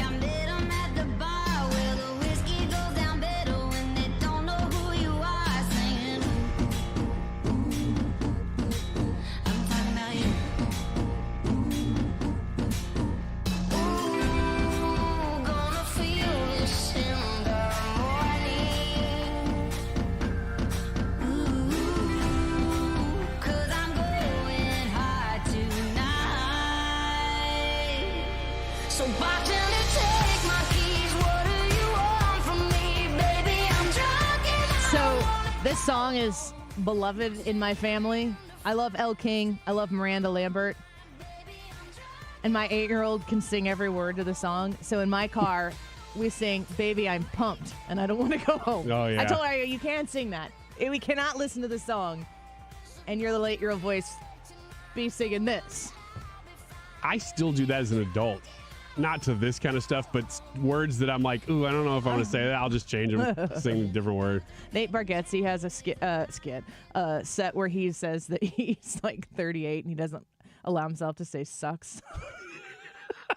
We'll talk about that later. I got a song called Atomic Lust that I love, but I won't sing it because I feel bad. Atomic Lunch. So I call it Atomic Lunch. Oh. I just sing Atomic Lunch. The YouTube live chat poll, when should parents talk to their underage children about elections and candidates, high school, middle school, anytime or never? We're taking phone calls on this, and we had a few before we got into this segment. We're going to try to get through. We got a full board of phones.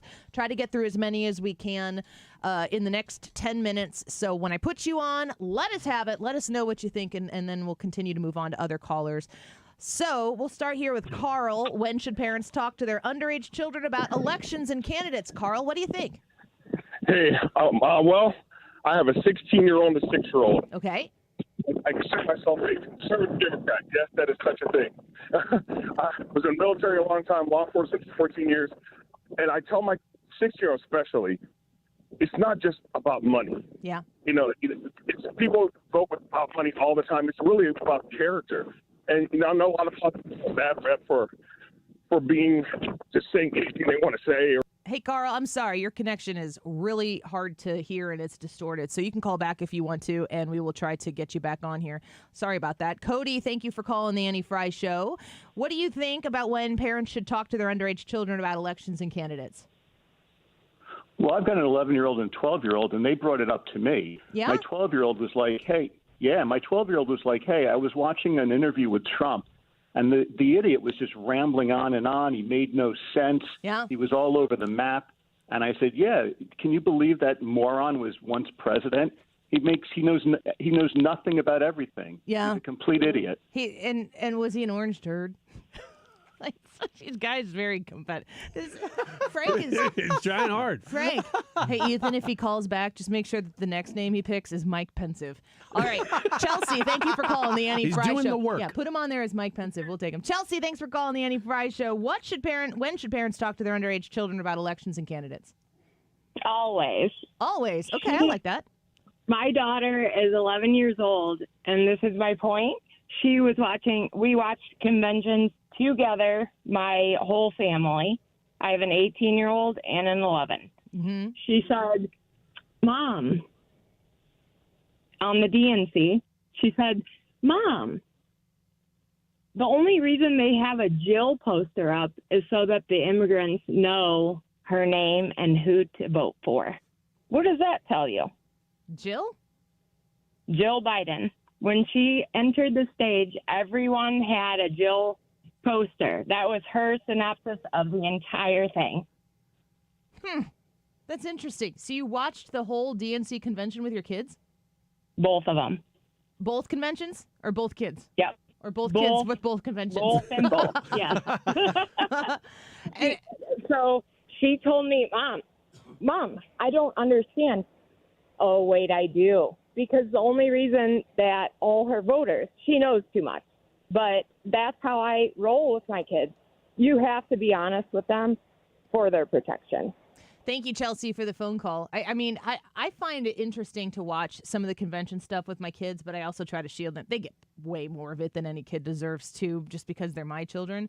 But I know people are saying they sit their kids down. I can't say that I wouldn't do it differently if I weren't on the air doing this every day, because they're exposed to the news. I'm always interested in what I'm paying attention to while they're supposed to be doing other things, and then something piques their interest, and they start asking questions about it.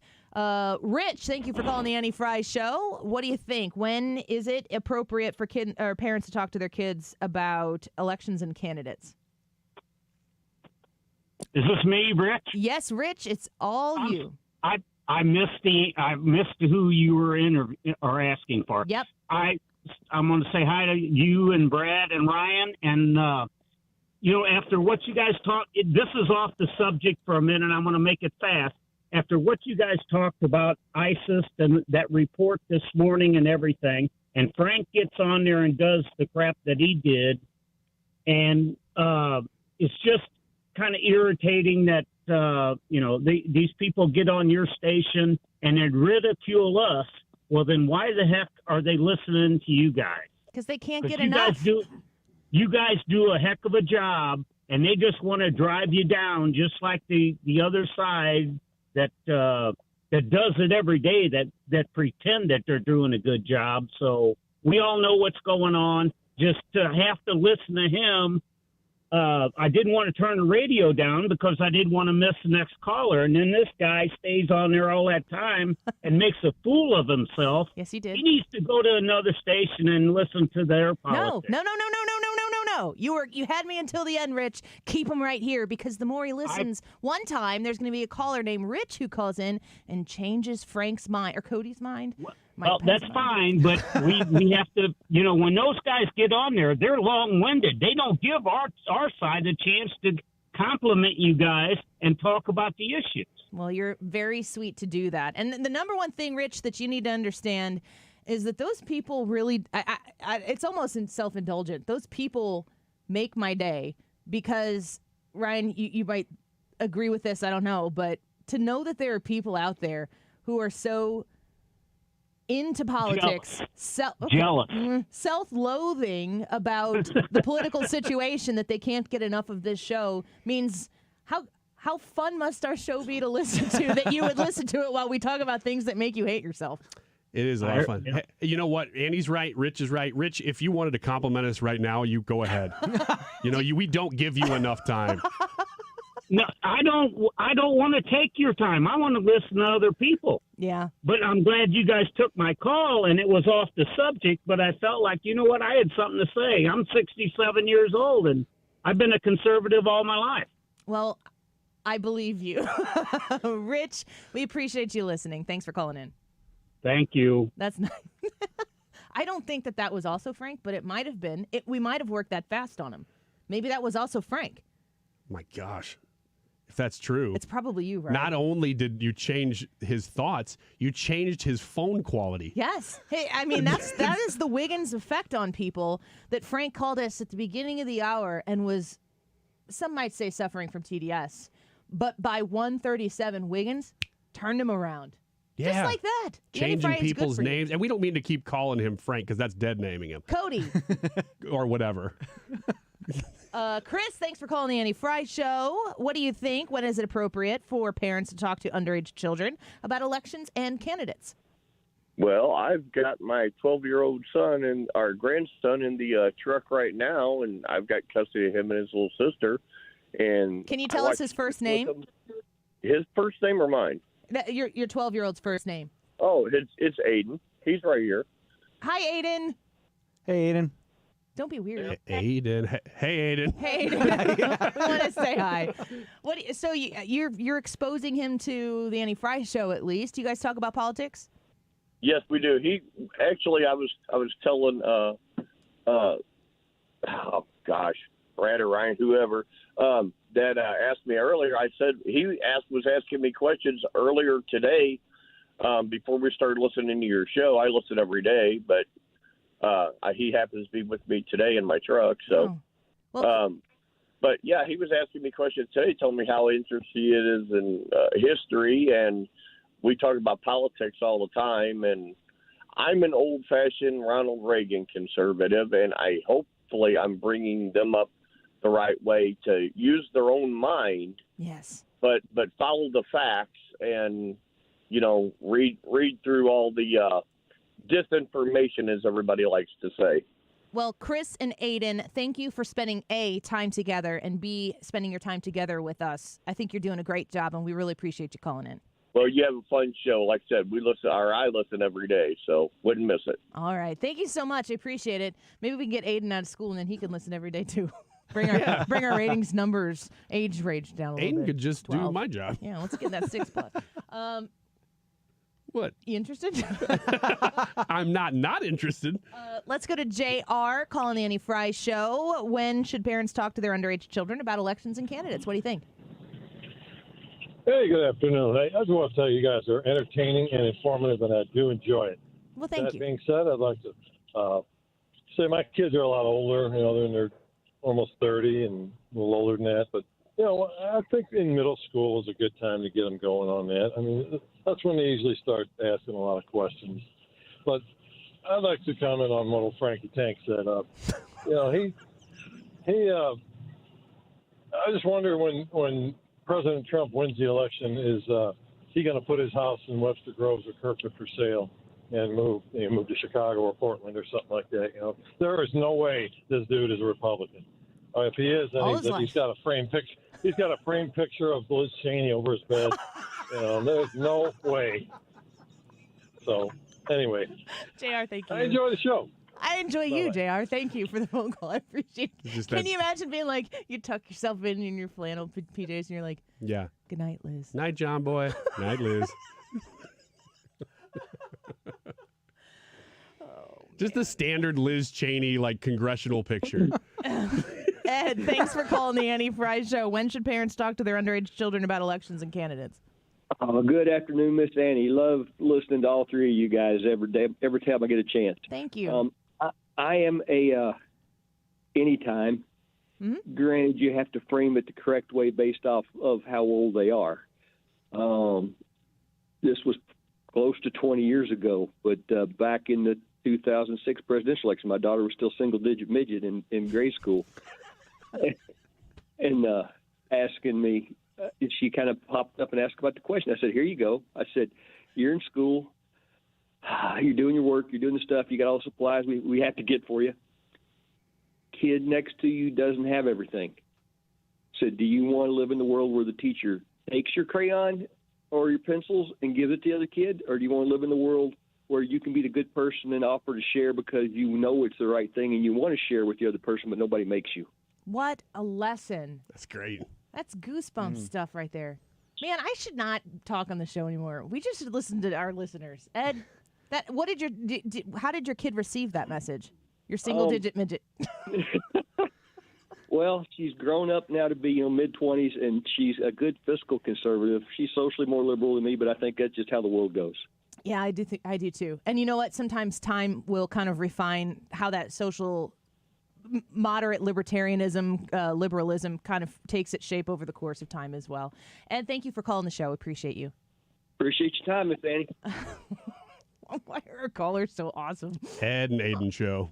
Brad, you can still produce, but we're going to get out of here. Yeah. I think we've done as much as we can with this. I got to take a break here. We are going to be back in just a minute. I want you to make sure if you didn't get your calls in, go to the Annie Fry YouTube channel and leave a comment right there on our live broadcast where this poll is being asked as well. When should parents talk to their underage children about elections and candidates? Dirk said, I chose anytime. The big thing is for parents to also teach their children how to do their research. I've always guided my children to make their own decisions based on their research. Doug said, middle school has a constitution test, so I chose that, but I also would have chosen election years if that were an option. So that's interesting. Kind of a timing thing.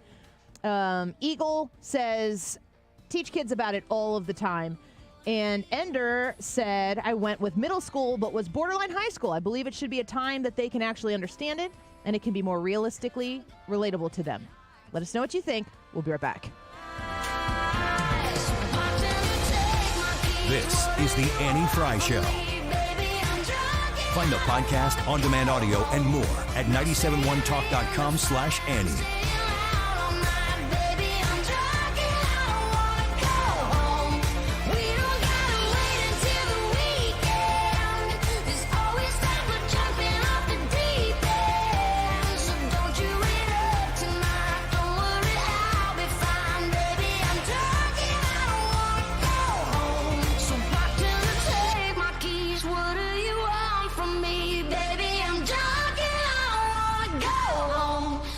Retirement Advisory Group and myself, I'm inviting you Tuesday to the Frontenac Hilton. It's going to be from 6:30 to, I don't know, you're out of there before 7:30. I'll tell you that.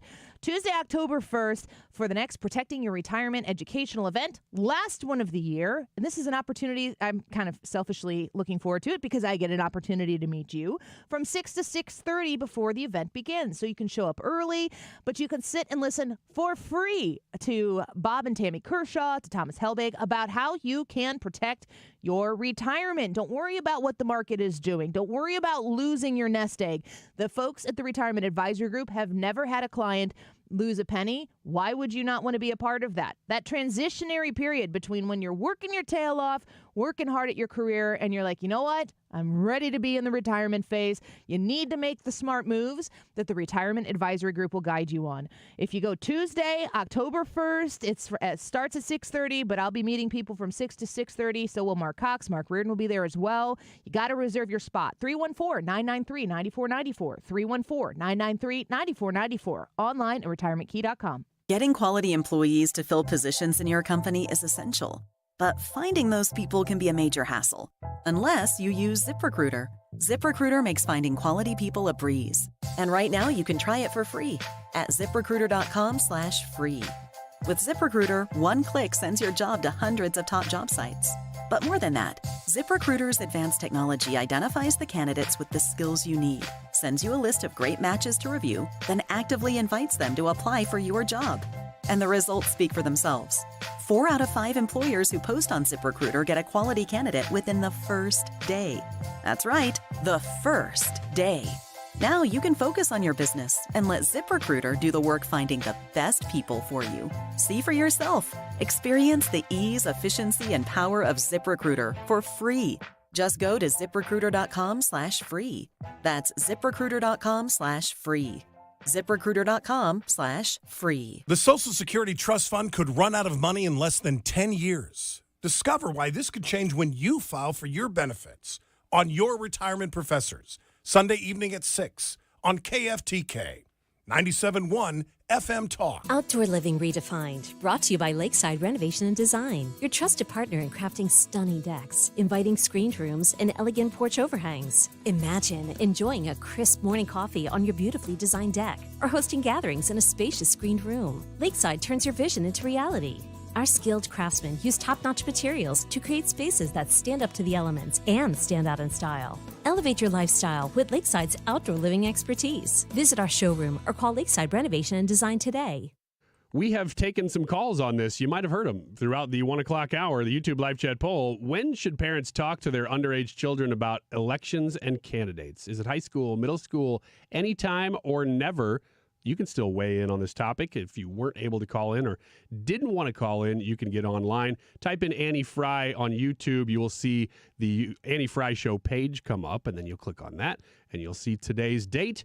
You click on that, and the poll. 147. This time check is sponsored by Jerry Kelly Heating and Air Conditioning. It's time for a $98 furnace tune-up. You've got thoughts. Did you know you also have a microphone? Listen to 97.1 on the Odyssey app and click the microphone to leave a voice message. Whatever's on your mind, let us know by clicking the microphone in the Odyssey app.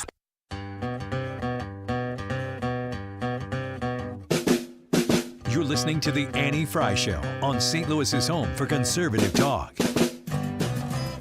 Follow Annie on Instagram at The Annie Fry Show.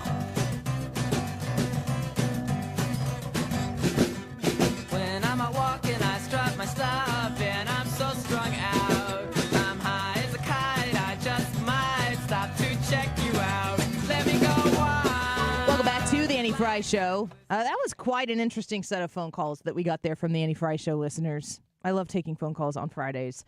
People always want us to do it more.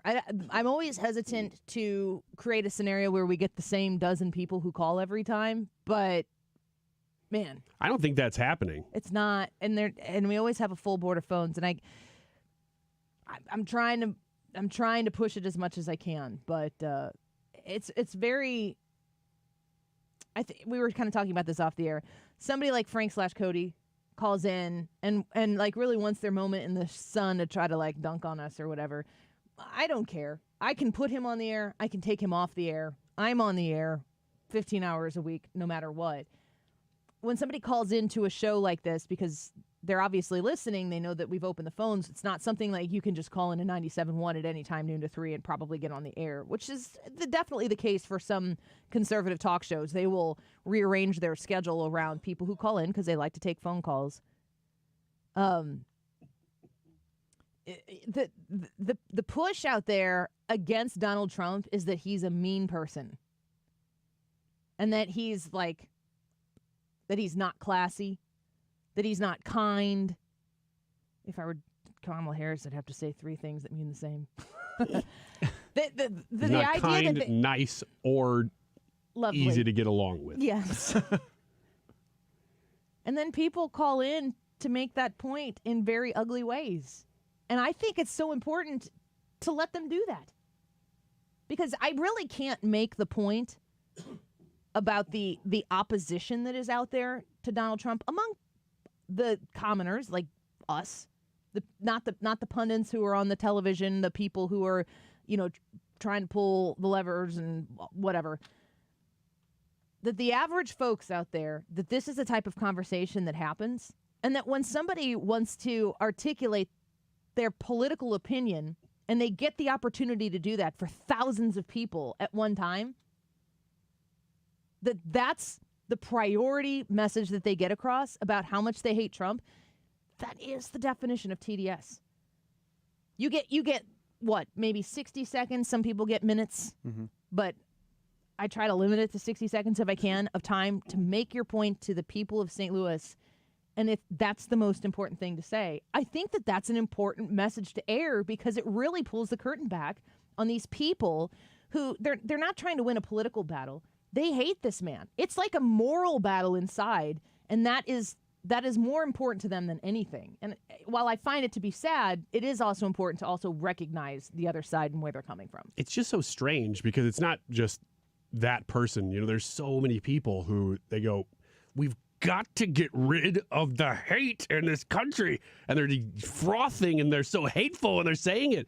You're like, have you done the old man in the mirror thing recently? I almost hesitate to give this situation airtime, but I'll say it in generic terms. There is a person in my town, I don't know who it is, but they have yard signs. One of the yard signs they made themselves, and it says F, the whole word spelled out, no asterisk or anything. It's the whole word, the F word spelled out, and then Trump. F word, Trump. On the sign, that's the entire sign. Right behind it is a sign that says Kamala Harris, no hate. Well, it's just specifically her. Yeah, Kamala Harris for president, no hate, no violence. And I genuinely wonder if that person, and that's almost like a caricature of a type of person, if that person ever thinks about the irony of the message that they're getting out there. Because they're clearly trying to get a message out. You don't put yard signs out if you're trying to keep it to yourself. You don't call into radio shows if you're trying to keep it to yourself. Do you get the irony of what you're doing? I just wonder. I would answer that question as no, they don't get that irony. Because whenever you're so consumed by something like that you don't see it. All you can see is red, and you understand that man is the devil, and that man represents evil, and that man represents hate. So therefore, my reaction and my response to that man is appropriate. That is, it's a bad mindset, but it is their mindset. Ends justifies the means. Yes. Like, no matter what, anything I do to stop that guy is right because he's wrong. They're running a presidential campaign on it. Mm-hmm. Yeah. It's not more complicated than that.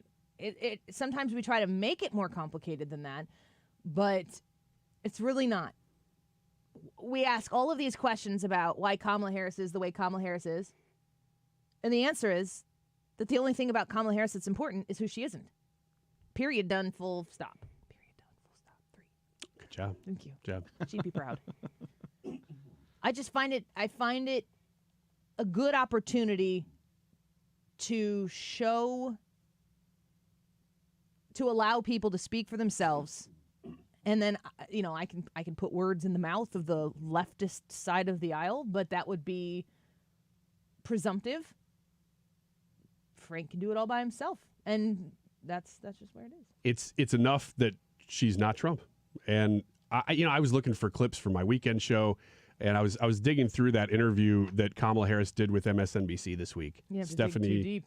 I didn't. Stephanie Rule. Yeah. And I thought there are things about this that are very like she did the whole using the holistic word 3 times in 15 seconds or whatever. You can pull the worst of those interviews and really make a case that this is not a good candidate. This would be a terrible president. But I took what I saw leftist bloggers putting up and saying this was the best of the interview. And I'm going to use some of those clips because even the best clips, she's still just talking about how she's not Trump. Yeah. Yeah, and that's what matters. And they need the reminder. On X, Political Polls is an account I follow, and they just put stuff up all the time, and they cite a lot of other polls. But they put up a poll that said, should the United States keep the Electoral College? And at the end of the poll, 58% of the people said no, and 39% of the people said yes. To which I say, here's a simple majority poll explaining why the Electoral College is genius and a necessity. It's kind of like meta in a way to ask a binary question. Electoral College, yes or no? Should the president be elected by a simple majority, yes or no? And a reminder that if you take all of the people in California, New York, and Illinois, probably those are the states of the 3 biggest cities. I don't know if they're the most populous place. Texas, probably. Texas and Florida are Yeah. bigger. Pennsylvania might be bigger, whatever. Forget that. I mean, take the 3 biggest cities. Just if every person in Los Angeles, Chicago, and New York City voted for Donald Trump, Donald Trump's the president. If they vote for Kamala Harris is the president. You take these states that surround these cities, and if everybody votes for them, forget about the people in Missouri, forget about the people in Idaho, forget about the people in Louisiana. It doesn't matter what you think. There will be no national elections where people come and listen to what you have to say. They will not care what you have to say. They will not ask you what you think. What is going on in Springfield, Ohio is not going to matter at all to them. What is going on in, Seattle? Yeah. Not going to matter. None of that's going to matter. As that kind of issue would never come up. Yeah, ever. It won't matter what your opinion is on those things. You just have to persuade the people in the few largest cities, or maybe 4 or 5 states, that you're the guy. Spend all of your money there, saturate everything that you have in your campaign into that, and then that's it. Which is why we have the Electoral College. Which is why having a simple poll that says yes or no, that the majority here would get rid of the Electoral College. But that's only an 8% over the even Stevens. That's, to me, it's just a really, really wild thing to take in. All right, ask us anything when we come back. Are you guys ready? Ready to go. All right, we'll be right back. Answer the poll on the YouTube live chat poll. When should parents talk to their underage children about elections and candidates? Let us know what you think. We'll be right back. Are you the decision maker in your company? Consider this. For the first time in decades, there's a better option for a corporate card and spend management platform. Meet Ramp, the only corporate card and spend management system designed to help you spend less money so you can make more. With Ramp, you get full visibility into your company's spending and control who spends what with each vendor. Ramp's software collects and verifies receipts instantly to save your team valuable time. Ramp automates data entry and routine tasks with automated approvals, expense categorization and bill payments, time-consuming tasks. Which means you'll stop wasteful spending and close your books in hours instead of days. Businesses that use Ramp add up to 5% to their bottom line the first year. If you're a decision maker, adding Ramp could be one of the best decisions you've ever made. Get $250 when you join Ramp for free. Just go to ramp.com/free. Ramp.com/free. RAMP.com/free. Cards issued by Sutton Bank and Celtic Bank, members of FDIC. Terms and conditions apply. Attention, Missouri residents in need of care at home. If you have Medicaid and need assistance with daily activities, you can receive free in-home care from a loved one, funded by Medicaid with no cost to you. Freedom Care, Missouri's #1 home care provider, gives you the power to choose who provides your care, and they get paid instantly. Imagine your daughter, son, a close relative, or trusted friend helping you with cooking, transportation, laundry, and other activities in your own home. You get the help you need, and your caregiver gets paid instantly after their shift. Freedom Care has over 5,000 five-star Google reviews and is #1 in Missouri for in-home care. If you have Medicaid and want great care from a loved one that's 100% free to you, go to freedomcare.com or call 314-557-3027. That's 314-557-3027. 314-557-3027.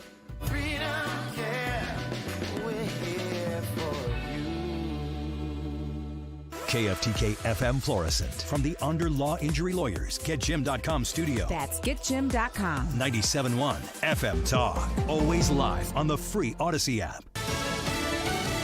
Rescue crews still at work. Lisa Brady, Fox News, trying to reach people trapped in flooded homes after Hurricane Helene hit Florida's Big Bend and kept going, knocking out power to millions, killing at least 30 people in 4 states, Florida, the Carolinas, and Georgia, which is also reporting record rainfall. They had over 11.1 inches of rain, which beat the 1886 record of nearly 9.6 inches. The damage is going to take days, weeks, maybe even months for some people to repair. Fox's Madison Scarpino in Atlanta, a record storm surge for parts of Florida's Gulf Coast. What had been Hurricane John has just made landfall again along Mexico's Pacific coast as a tropical storm this time, after killing at least 5 people as a Category 3 storm earlier this week. Thousands of illegal immigrants released into the U.S. with a notice to appear in court later have criminal convictions, including for murder and sexual assault. This confirmed in a letter from the acting director of Immigration and Customs Enforcement to Texas Republican Congressman Tony Gonzalez, who just told Fox News his heart sank when he saw the numbers. We've had enough. We cannot just be waking up to the same old nightmares, story after story of Americans being harmed. We have to actually tackle it, roll up our sleeves, and keep Americans safe. Gonzalez says federally funded task forces are needed to lead a crackdown along with policy changes. Vice President Kamala Harris set to visit the border in Arizona. Former President Trump holding a campaign event now in Michigan. 3 Iranian hackers are indicted, accused of working for Iran's government to hack the Trump campaign and leak information as part of a broader conspiracy that includes assassination plots. The U.S. government is intensely tracking Iran's lethal plotting against current and former U.S. government officials, including former President Trump. Attorney General Merrick Garland telling Iran, China, and Russia that only Americans will decide the U.S. election. America is listening to Fox News. Hey, can you blow up some balloons for Jack's party? I can't. I'm so congested. You need Sinex Saline from Vicks. Sinex Saline Nasal Spray? Yeah, just Sinex. Breathe. Sinex Saline instantly clears everyday congestion associated with colds and year-round allergies with a gentle, ultra-fine mist that's no mess and easy to control. Daddy, we need more balloons. On it. Enjoy life's important moments without congestion. Try Sinex Saline from Vicks. Just Sinex. Breathe. Use as directed. Sweet chocolate reward. Sweet chocolate reward. This is not just the sound of someone picking up a sweet treat at Walgreens. This is the sound of someone picking up a sweet treat right after receiving all their vaccines in one trip. This is the sound of treating yourself, because you protected yourself. Stop by or schedule both your flu and COVID-19 vaccines today and grab yourself a sweet treat while you're at it. Vaccine subject to availability. State, age, and health-related restrictions may apply. Air Comfort Service, heating, cooling, and insulation, weather. Keep us kind of unsettled as we go through our Friday afternoon with periods of rain, some heavy tropical downpours from time to time, windy with gusts to 30-plus miles per hour, 68 for the high. Tonight, rain in the evening, 67. Still a little unsettled on Saturday with a couple of tropical showers, 75. Sunday, partly sunny, couple of spotty afternoon showers, and 78. This is 97.1 FM Talk. Chief Meteorologist Dave Murray. Hi, Charles Pan here at one of the exciting Money Show events where I'm presenting the keynote, broadcasting my live TV show, and best of all, giving away free copies of my newest book, Unbreakable Investor. It's a $29.95 value, but if you act now, I'll give you one too. For your free copy of Charles Payne's new book, Unbreakable Investor, text CASH to 505-505 and just cover shipping. Text CASH to 505-505. Text CASH to 505-505. I'm handing you my investing playbook, 348 pages on how I personally invest to target the biggest returns while mitigating risk. It's how I've been with the market so I never break. Guidance so crucial for today's investors that I'm covering the cost of the book and giving you a copy for free. To get your free copy of Charles Payne's new book, Unbreakable Investor, text the word CASH to 505-505 and just cover shipping. Text CASH to 505-505 while supplies last. Text CASH to 505-505 right now. Hey guys, Glover here with my very, very good friend, Dr. Kathy Maupin at BioBalanceHealth.com.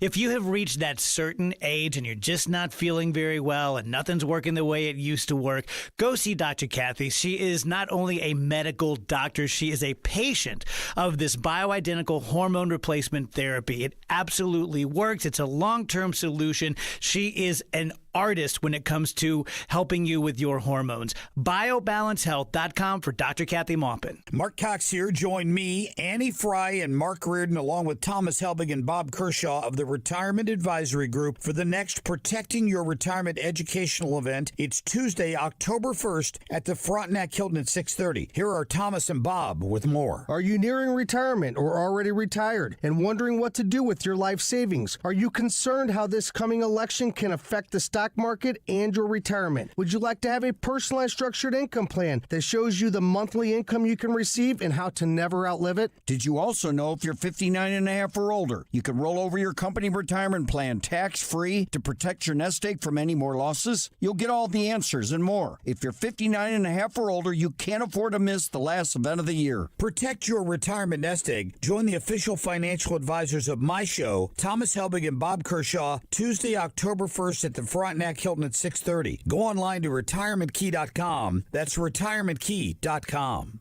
Now your ideas don't have to wait. Dell Technologies and Intel are pushing what technology can do. So great ideas can happen right now. Bring your ideas to life at Dell.com. Welcome to Now. 97.1 FM Talk. You're here. Not because of a label, but because conservative ideas actually work. St. Louis's home for conservative talk. This is 97.1 FM Talk. That is exactly what I needed to hear. They got someone here knows what they're talking about. Left up, left right, gotta love this American ride. Like, you need to take some time to get the full picture. Come on, turn the radio on. It's Saturday and I won't be long. Don't get me wrong, I love the ladies. I mean, they rev my engine, but they don't belong in the newsroom. It is Anchor Man, not Anchor Lady. What do you want from me? I'm not America's sweetheart. Goodness sake, kid, keep your voice down. Your father's listening to the radio. I'm not America's sweetheart. This is the Annie Fry Show. Well, that must mean it's 2 o'clock, 2:07 to be precise, on a Friday afternoon, a rainy Friday afternoon. I love rainy weekend days. Not maybe every weekend day rainy, but it's been so long that I would take consecutive rainy weekend days. Especially since the temperature's barely getting to 70 today, and it feels like, ooh, maybe we're getting to fall. Do you use a fireplace in your home? Yeah, we do. Do you use a fireplace? We don't have one, and I want one so bad. Oh my gosh, it's my favorite thing about my house is a fireplace that you hit a switch and it's on, and you just... I try to keep the house around 70 maybe during non-winter, but if I'm sitting next to the fireplace, it'll be like 80 degrees and Jared's like walking around with barely anything on, like, you have to turn the fire off. And I'm like, but it's so cozy. Yeah, my wife wants to turn on the fireplace. Not turn on, because we just have a wood-burning fireplace. You can't really turn it on. But she wants that thing going pretty much when August 4th hits. It's a mood. Yeah, it's like, okay, now it's fall, right? No, we're still in the middle of summer.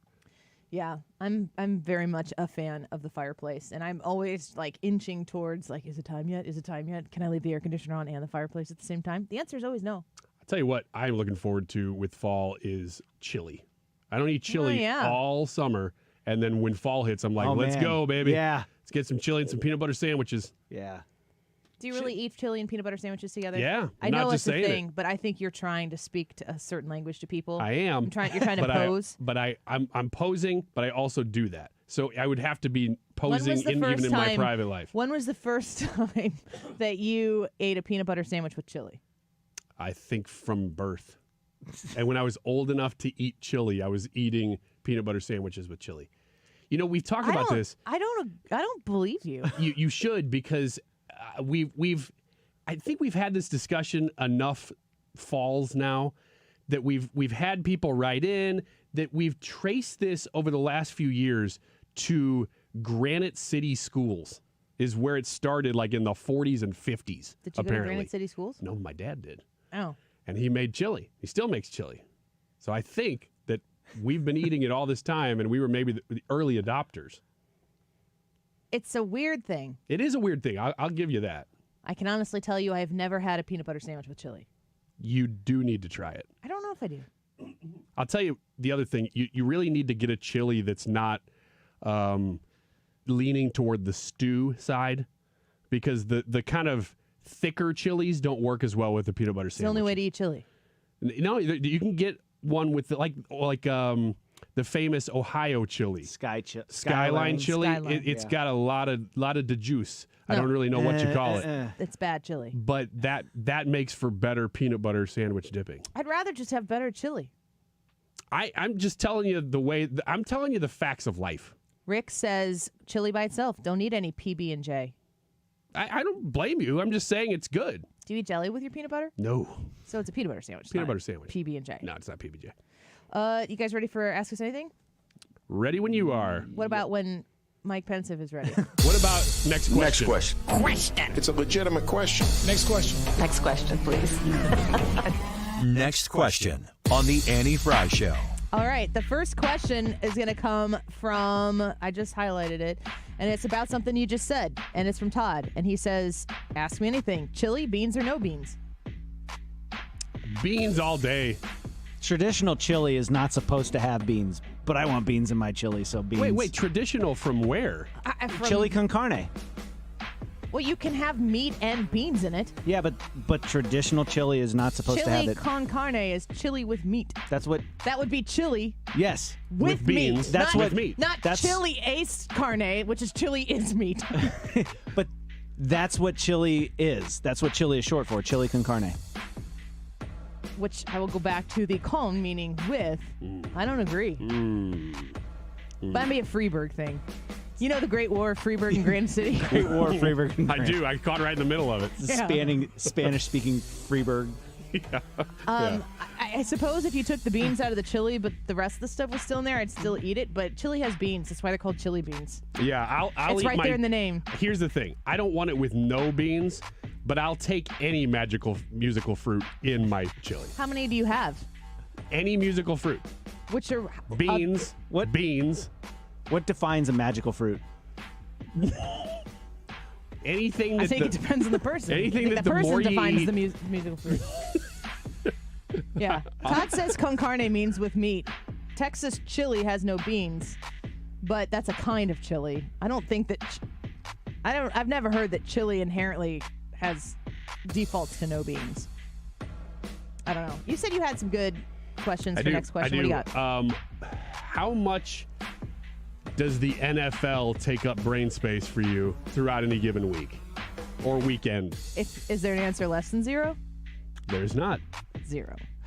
0. You don't care at all. Nobody around you cares. I mean, like, the fact that you brought it up agitates me. Wow. So that would be. It makes me mad. You're actively trying to make it 0. No, it is 0. I'm trying to find out ways to make it more 0. Make it stay 0. Yeah. Okay. Screw the NFL and Stan Kroenke. Mine's slightly more than Annie's because I like to make fun of Dallas Cowboy fans, so I look for memes. Wow. so it's a little bit. Just maybe a 0.5%, but it's say. just finding memes dunking on Dallas Cowboy fans. It's not a logo, it's a rating. 1 star. That's a good one. That's a good one. I just took my guys trip with some guys that really, a couple of them are really into at You least big a couple Broncos fan teams. now? No, we had nothing to do with the Broncos. But Huge Rockies fan, though. I'm You getting sad there. about Charlie Blackmon? Did he retire? Did he leave the organization? Retire your hat. See, I don't know. I mean, I know he plays for the Rockies, but I don't know anything about him. Not anymore. I enjoyed watching them enjoy it, and I remember enjoying it. I have nothing to do with it anymore. So I almost was lamenting the fact that, oh yeah, the NFL used to be kind of fun, but I have no interest. Russell said, Annie is starting to sound like Frank with the NFL. I am deranged about it. I'm very angry about it. And I'm not over it either. Woman scorned. You got a question, Brad? Sure. Annie, how many days are till Christmas? Gosh, a little heads up. Well, my question is 89. 89 days 89 till days. Christmas. What are some of your favorite holiday traditions that you did while growing up? I've talked about this many times. I always went to my grandma's house and helped her decorate for Christmas the day after Thanksgiving. We'd have Thanksgiving meal Thursday night at her house. I'd spend the night, and the next day we would dress her house for Christmas. She would always we'd do as much as we could, but she would never turn the lights on outside until December 1st. And I was always like, well, why are we doing this now? So decorating with my grandma. Now I just want to decorate as much as I possibly can. Other than that, there's something magical about Christmas church. There's something magical about going and singing the traditional Christmas carols in church while you know that there are presents waiting for you to get home. Candlelight service, I remember doing that when I was little. So those are a few. I have a feeling that after November 5th, we are gonna need a little Christmas right this very minute. I am gonna have to transition quickly, and in 2020, I went hard on it. It was like, I can't do this every day. Yeah. I can't. And the news was changing every day.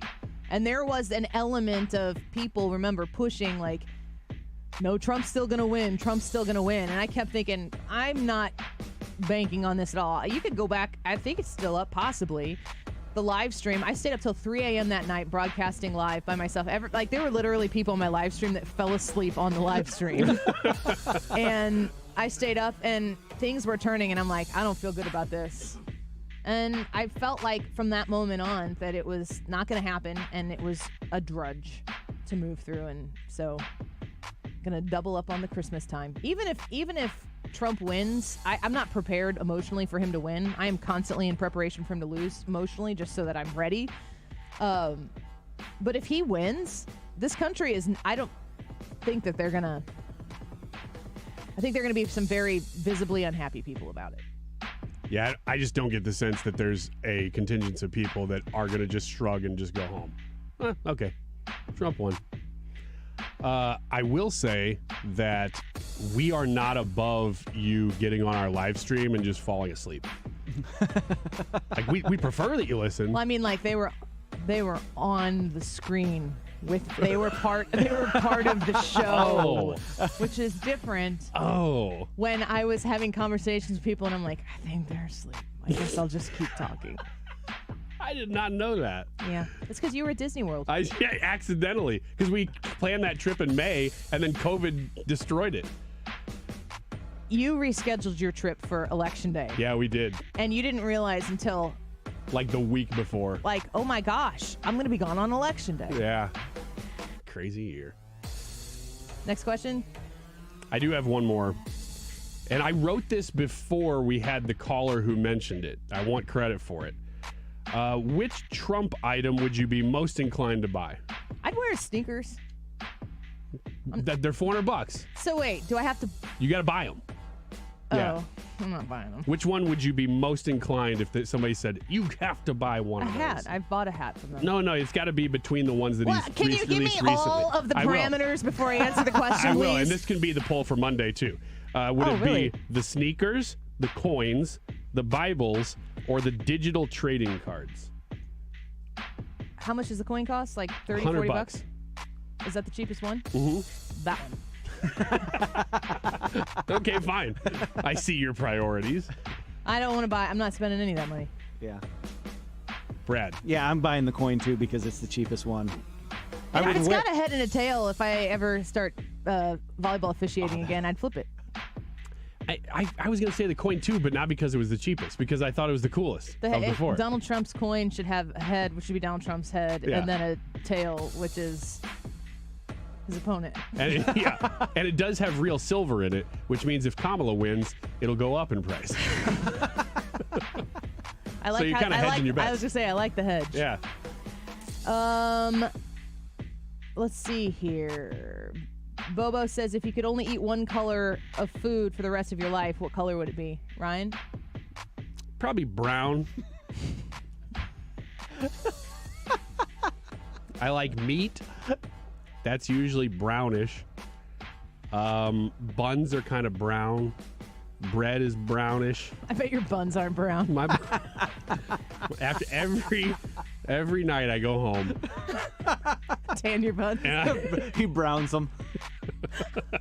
I go for a bronzing. But since we're talking colors. You saw that tanner from me, you're just doing your butt. It's like the reverse farmer's tan.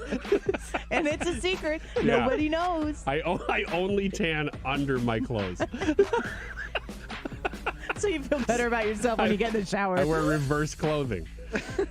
I wear just sleeves out to the beach. Yeah, chocolate. See, brown. Chocolate is brown.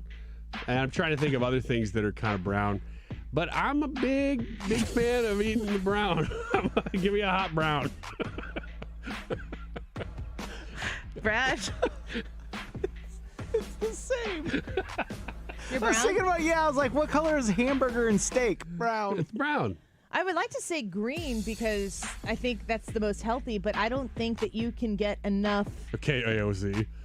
calories. It's the Green New Deal. I don't think you can eat enough green to sustain a healthy habit. I might say white. Egg yolk. No. I say Egg Greek whites. yogurt is Yogurt. egg. Yeah, ice cream. Ice cream. What color is that? Brown. Oh, that's brown, huh? You got to take the icing out of the yeah, oatmeal I got to cream take it pie. out of the package.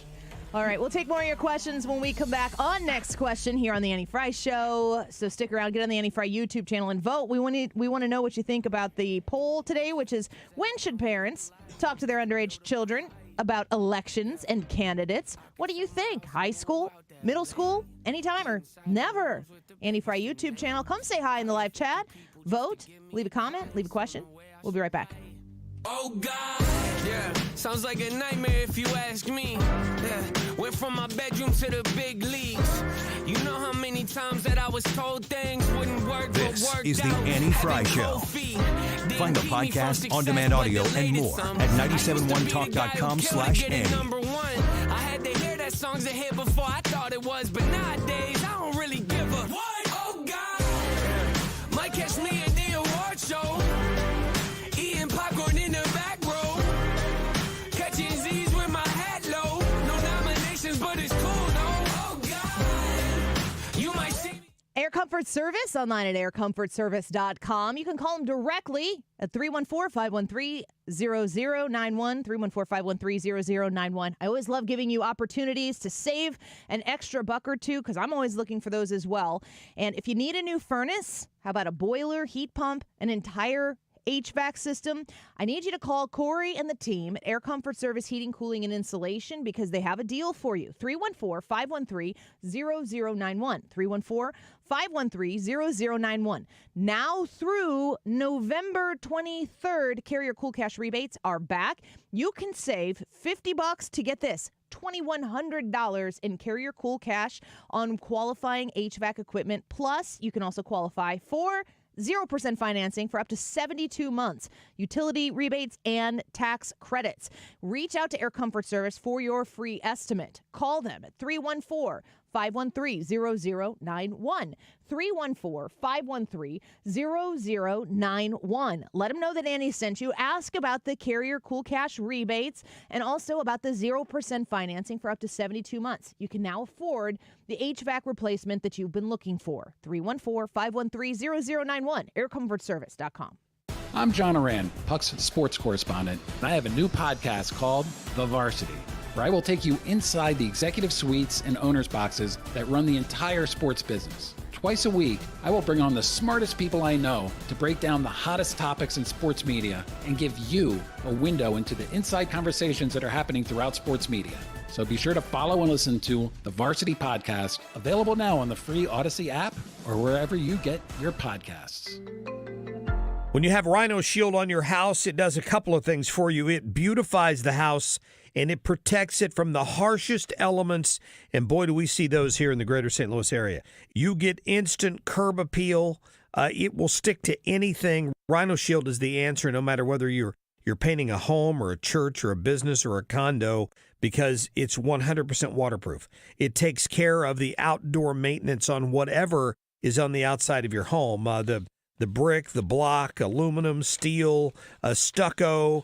They can put this on with the 2 to 3 coat process. They're there about a week, and they do a great job. A lot of businesses have done it in the area.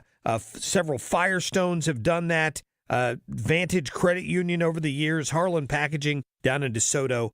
Call Darren today and schedule your free estimate. 877-25-RHINO, easy to remember phone number, or go online today at 877-25-RHINO.com. Hi, I'm Jim Brennan from McKelvey Homes. This month, we're giving $18,980 off our homes in selected communities to celebrate 126 years of legendary quality and craftsmanship. In addition, our skilled craftsmen from the Mid-America Carpenters Union are offering McKelvey buyers up to $10,000 cash towards their new home for closing costs or lower interest rates. Combine these two incredible offers and save big on your McKelvey home. But hurry, this rare opportunity won't last long. Visit McKelveyHomes.com. You're listening to the Annie Fry Show live from the Air Comfort Service Heating, Cooling, and Insulation Studio. Air Comfort Service is celebrating 55 years of residential and commercial service, maintenance, and installation of heating and cooling systems. Get in your comfort zone. Visit aircomfortservice.com. Download the Odyssey app to listen to 97.1 FM Talk and find content that moves you. Anytime, anywhere. The Odyssey app for 97.1 FM Talk on the go.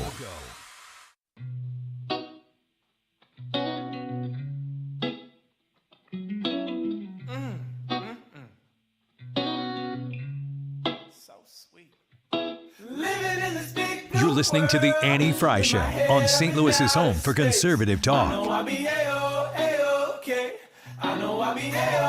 The Annie Fry Show is streaming online. Watch us live on YouTube and subscribe.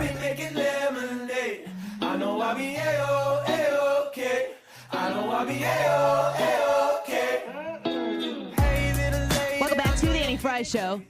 So we got Night of Rock Stars tonight. I'm so excited to be a part of this event again. I've got a beautiful dress. I've gotten a makeup appointment at my house at 3:30, so I got to get out of here and get there fast because they usually say they need about an hour. And I have to be at the venue, like, ready to work at 5:30 p.m. I don't have much time. Okay. I have to do my hair in here. I've got my curlers on. Have you ever used, like, been around someone who's using curlers? Yeah, I used to use them. In the 80s? What's wrong with your eyes? Just one. I don't know. I just got like something in my contact. I don't Yeah, like my blinking weird or something. You looked for a second like you were about to short circuit. Yeah, I'm just kind of blinking this thing out. No, I used to use curlers. As you know, said, I'm trying to blinking this thing out. I'm gonna go ahead and just finish this joke real quick. Okay, go ahead. Go ahead. So as you know, I don't have a whole lot of hair on the top of my head, just enough. But I do have on my back, so I use them on my back. See, it was a decent joke. How? Maybe if we wouldn't have interrupted it. How much of what we do on a daily basis here is your wife aware of? I'd say about 0 to 1%. So do you feel like unfettered, like you can do and say things here? Pretty much. That yeah, you don't have repercussions. Now, for. if we were on after 3, she'd hear most of it. Would she listen? That's a good question. I don't know. She might listen more because she'd know that she would need to be aware of what was happening, but she cannot listen when we're on because she's working. Is there anything you've ever had to, like, really sit her down and explain from the show that, because I think we all probably have had conversations where something has left the show. We put it out there for you. I think that it's important for people to understand that we well, I'm going to speak for myself. You guys can confirm this. It feels like we're 3 people who sit down every day to have a 3-person conversation for 3 hours. Yes. Yeah. Until we take phone calls and we're like, oh, hey. Oh, why are you listening? Or we go to Ruler show? Foods. Yeah. Yeah, and everybody shows up. But then you start hearing people, you go talk to people and they're like, oh, I listen all the time or whatever. It's amazing to know that there are that many people out there. But yet it doesn't always occur that when we talk about something that people are going to talk to our spouses. All 3 of our spouses are teachers. So our show is perfectly slotted to be married to teachers where we can talk about them. And they probably won't know what we say. Yeah, it's great. It's the perfect time slot. But then sometimes people bring it up. It gets out. So yeah, there was one time, and I don't remember what the topic was, but I remember walking into a marriage conference, like we were going to a Christian marriage conference, and the person at the door said something that I had said that day or that week, and it was like local, then like a church conference. Yeah, it was a church conference around here. It's like a Valentine's Day thing that my church does, and we were going. It's like it's a Friday night and then a Saturday thing, and then you go on a date Saturday night or something. So we show up at the first session Friday night. Lovely. It's great. You didn't sell me on that. It's great. It's great. We enjoy it. We walk in, and the lady at the door says something, and I wish I could remember what it was, but it was something I had said that week. And that thing became the topic that me and her had to discuss at the conference the next 2 days. Yeah, I mean, it was funny, but she was like, really? Oh, should I know more about this? Now, was it about when you're talking about your second wife? That's what I'm coming to now. Oh, no. Does she know? So, because now if you're turning in right now and you're like, what are you talking about? So the last, for whatever reason, these things, like, we don't write any jokes other than, like, the produced material that we made for, say, the Mayo Clinic. I would say maybe quarterly. Yeah, it's not often. Whenever we have something like that that's written and produced, you know it. Anything else is just happening live. And then we might make it a running joke if we think it's funny enough. That's one of those that whenever I talk about my wife in the last probably 2 or 3 weeks. It's just been since we were in the other studio. We just you go, you talking about Katie? And I'm like, no, my other wife. So, like, I'm deflecting. I'm not talking about her. Don't go talk to her. I'm talking so you don't about have 2 wives? The other random wife that I have that nobody knows about. So this became a running joke enough that I had to sit down with Katie and say, just now listen. Because we went on a date for my birthday on Saturday, I was like, listen, if somebody ever comes up to you, because people at her school listen, and in life, they will come up to her and say things sometimes. If you ever hear about my second wife, I need to tell you the origin of how that became a joke. You should say, don't worry about it. You're my third. Right, yeah. Just rest assured, I'm not talking about you. Yeah, just know that whenever I'm out on business that's not real, that I had to get ahead of that just in case it ever came up. Because her name is Big Deborah. That could... Yeah. Her name is the Sea. What did she say? She just, in my mind, wife number 1 just looks at you regularly and like kind of half rolls her eyes, half smiles because of she knows who you are, and then she's like, okay, let's get back to important things. Yeah, it is, because don't let her kid you. She loves the fact that we talk about her on the radio. She likes it? She hates the way we talk about her on the radio. Wait. We? We? Yeah. Oh, yeah. You guys are definitely participants in this. No. You bring up your wife. What do I always say to you when you start telling a story about your wife? You always say, Ryan, stop treating her with such respect and give us the Knock real it off. story. Brad, what do I always say to him when he starts talking about his wife? Does your wife know that you're saying this? Do you have permission? Does she know? And you always go, and then you tell something that I'm thinking she doesn't know. Yeah, and she usually doesn't, and she never will. But the second wife thing, I just figured this probably deserves an explanation before it gets out. And did she? She rolled her eyes a little bit, laughed a little bit, and then seemed a little bit offended, and then moved on. Did you tell her? And then you go to her. You say, "Well, I just made a joke about having a second wife so that I could talk about silly things that you do on the air without it being attributed to you." That's exactly what I said. And she's like, how do I take this? although, we were heading out again. That was my birthday. We were going out to watch Am I Racist? We went out to Andrea's. It was a great night. In the midst of somewhere in there, she goes, what would be fun again is if we did that, and she couldn't remember the name of the event, but it was an event that... Trees of Hope? Trees of Hope. Yep. She goes, the Christmas tree event. And I said, I can't think of the name of it either. That's when we became best friends. Trees of Hope. She goes, we should do that again. She had a really good time at that event, and you know why? Because of me. Yeah, because you guys made me out to be a bad guy for not getting her the drink she wanted. Well, you were being a wuss about it. She I wanted wasn't. a drink, and you were like, I don't want to pay for it. No, it was the line. Yes, the line had gotten so long. And you didn't want to pay for it. I think I had already gotten her a couple drinks, and not the one she wanted. Then we went back to the line and it was like, oh no, now it's a mile long. You got her the cheap drinks, the ones you would allow her to have. Not the ones she wanted. She wanted, I remember this. Did she not want a lemon drop?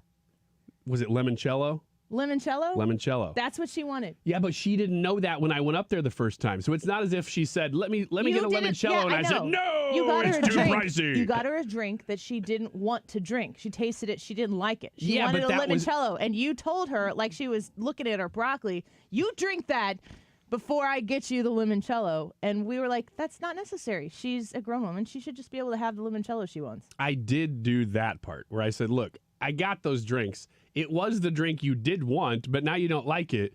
So somebody's going to have to drink that drink. Look, I'm a Depression-era kid. You are not. And so I hate waste. And so if I order something at Trees of Hope, again, I'm not going to waste that drink. So she got a limoncello. Yeah, she got a limoncello because you and Jared went and bought her one. I didn't. My husband just did. Yeah, Jared bought my wife a drink.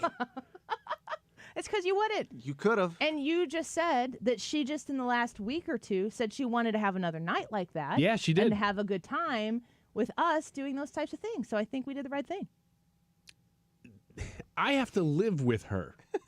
You guys got to have one. Your words. You get to live with my best friend. You guys got to have one night where you spoiled her like a grandparent, and then you went off to your corner. Time out.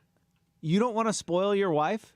No, Brad, I don't. I want her to live within our means. Like an American dealing with inflation. You can spoil her and live within your means. But, Ryan, that might mean that you have to go without something. Oh, no. No. I don't think that you realize who is the fiscally responsible one in this relationship. Oh, I bet you're going to tell us. Go on. Yeah, it's me. She will admit that she has very, very, in her words, good taste. Yeah, I understand that. That means that she has expensive tastes without trying to. I will admit. There's nothing wrong with that. That she just... Paying for quality is better than paying... Yeah. You're the opposite. She gravitates toward the stuff that's much better quality. And probably lasts longer. She's going probably to a better investment. Cost us more money in the process. I have to balance that out because if we were both like that, we would be broke and living in a shanty. Do you want us to live in a shanty, Annie? No, she can come live with me. She'll be fine. Have you thought about what you're saying on the air right now? About No, you're combing your hair and stuff, and I thought, let's make it a segment. Nobody listening to the radio right now knows that I'm combing my hair. Yes, they do. You said it like twice before this hour. I didn't bring it up now. Not now, no. But you teased that you were going to be teasing your hair. About how your wife doesn't live within your means and how she didn't deserve that limoncello, even though she's thinking about it a year later.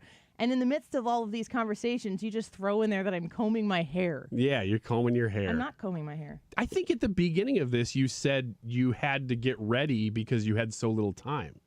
Yeah, but I didn't talk about the fact you didn't that specifically mention the hair in this segment. No, I guess I was just waiting for you.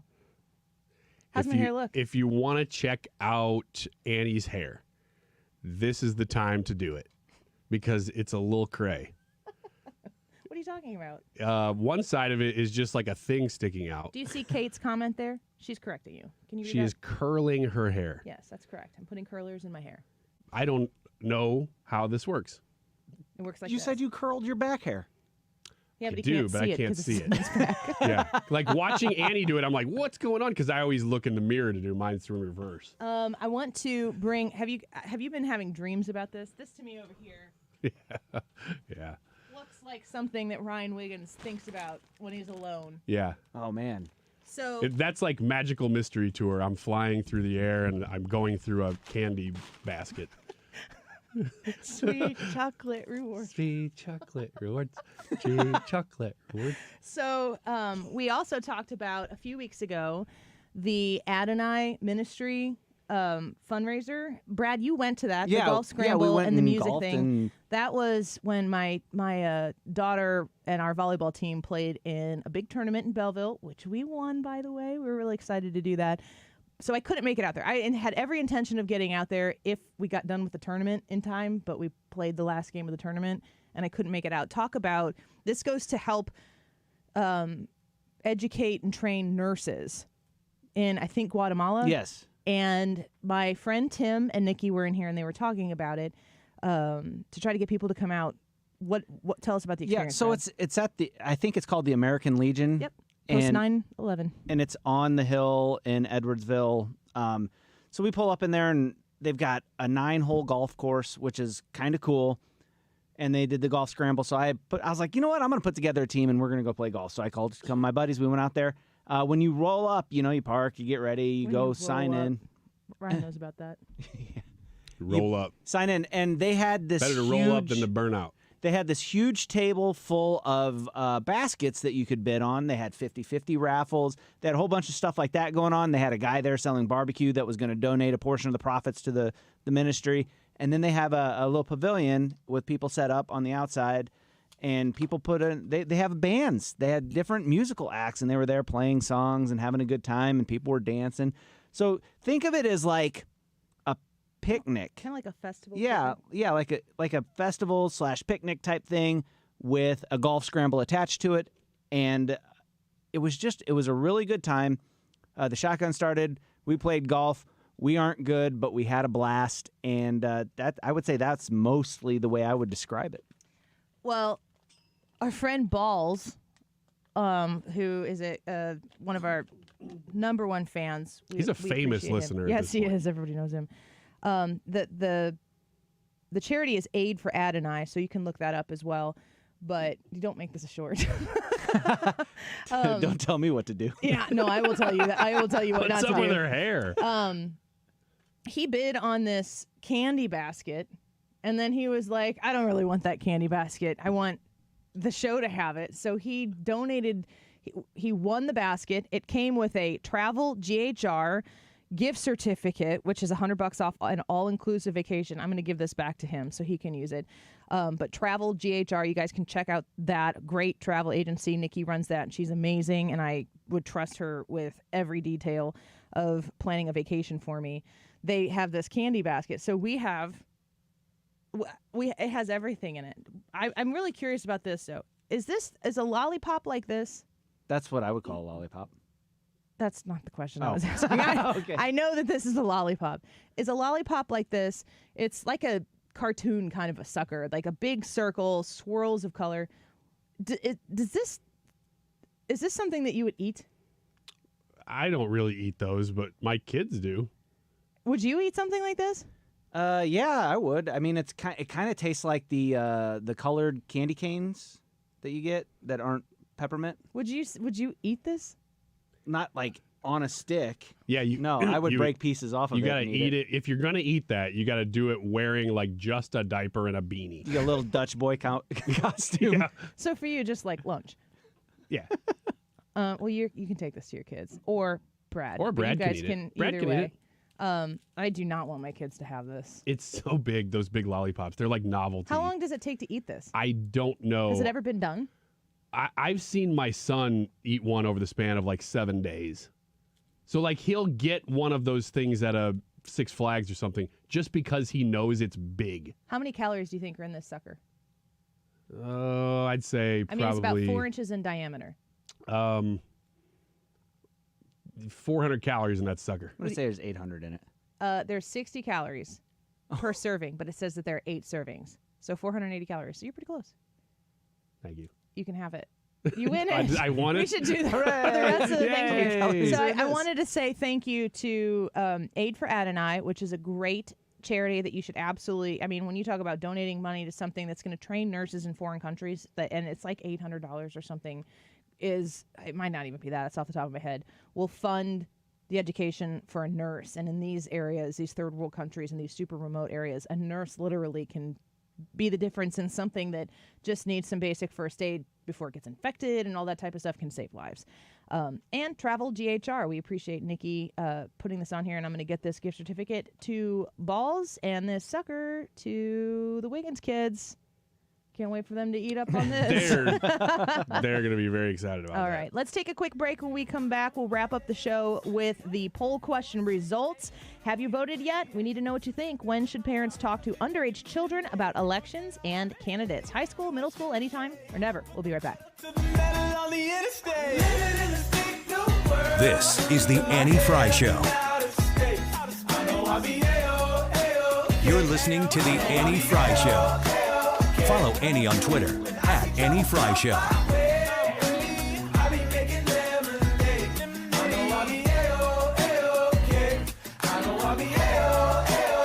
If you've been dragging your feet waiting for the perfect opportunity to consolidate your debt, start an overdue home remodel, refinance to a shorter term, or get rid of that dreaded PMI, then now is the time to give me, Michael Mohan at Community Mortgage, a call at 314-336-6050. Interest rates have come down and home values are up.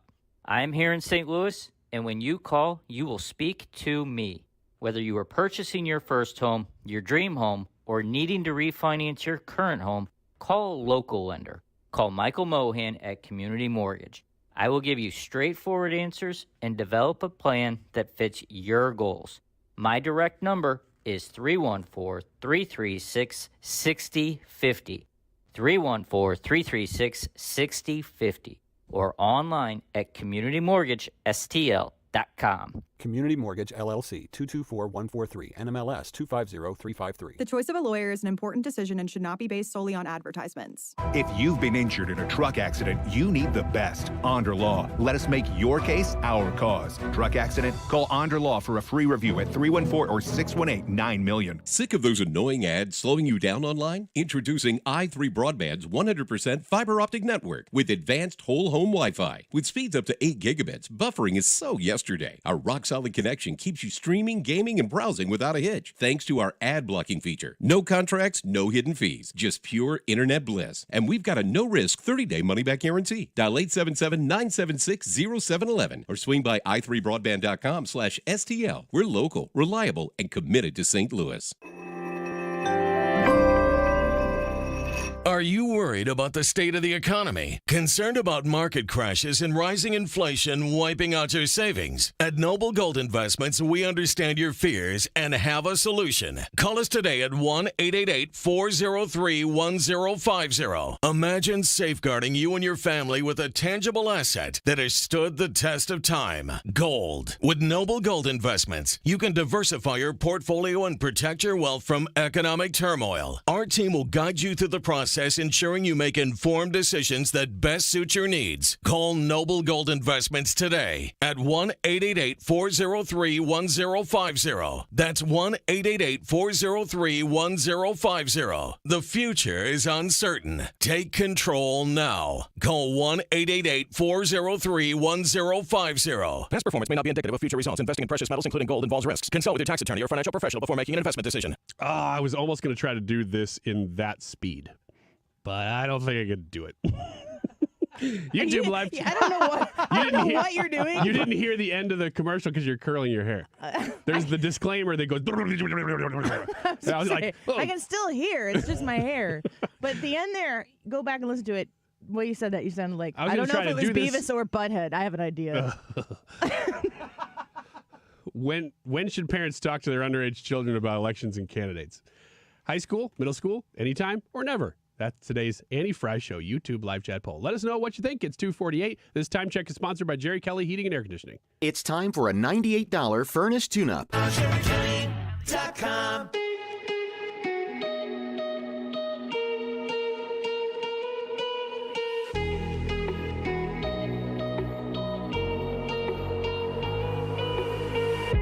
This is The Annie Fry Show. Interact with Annie on Facebook. The Annie Fry Show.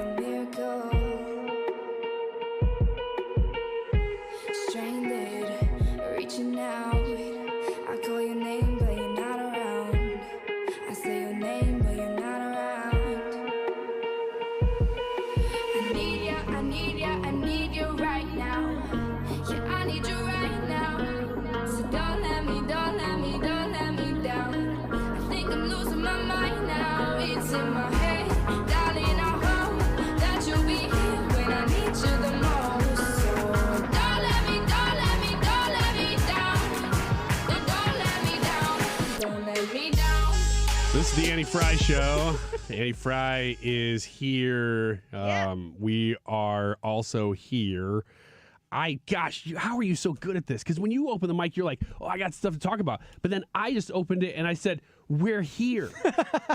And I couldn't think of anything else because there's nothing else happening in the world. You just asked off air, why are we signing bombs? Okay, I did ask that. I did ask that. Why are we autographing bombs? And apparently there's a long history of people doing this. Yeah, they used to do this in World War II. They would write this one's for Hitler and that sort of thing on the bombs and stuff like that. It's a morale thing. Was it like part of the mainstream media? Yeah, they used it in propaganda films before. Like, they used to show. Now we're just like, are you signing a bomb or signing a check? It's hard to tell. Yeah. And when it's for Ukraine, I just don't know. We're so removed from this because all the information we get about that war is filtered through so many different lenses that I don't even know what to believe. Like, how's the war going right now? I have no idea because I don't know who to trust to listen to on it. The YouTube live chat poll for today. Thank you. You're welcome. When should parents talk to their underage children about elections and candidates? High school, middle school, anytime or never? Well, let's go over our answers here real quick. Brad, you can go first this time. Your thoughts on, you've been a teacher, you are a youth pastor. What do you think? Yeah, I'm still of the mindset that it should be any time, but it should be age-appropriate conversations. And the conversation, to Ryan's point earlier in the show, is you want to help your kids and the students and whoever, you want to help them develop a thinking mindset. You don't want to tell them what to think. You want to help them figure out how to start asking those questions and think for themselves and that sort of thing. And as you get older, as your kids get older, you get to have more and more adult-style conversations with them where you can actually start talking about policy and stuff like that. But like with your youngest kids, it's basically going to be like, this is how we pick the president. If I quit right now, this is kind of flock of seagulls, right? Yeah. Yeah. You can run so far away. Just do that. There's a really cute video. This is the first time I remember talking to my kids about politics. And I mentioned 2 years old because I have a video somewhere of my son. And he couldn't read yet, obviously. He's 2 years old. But he had memorized the position on the ballot. And I would just have this little ballot. I don't remember if it was something I got in the mail or what. And it had all the candidates and everything. But I just had the presidential part. And I would go, okay, tell me who the candidates are this year. And it was so cute because he's 2. He'd go, Donald Trump. And then I'd say the next one, he'd go, have they seen that? Hillary Clinton. Since they're older? It's somewhere. It's not on my current phone because it's a new phone, so I got to find it. But if you use Samsung and Google, that'll all be stored for you. Duh. Of course I knew that.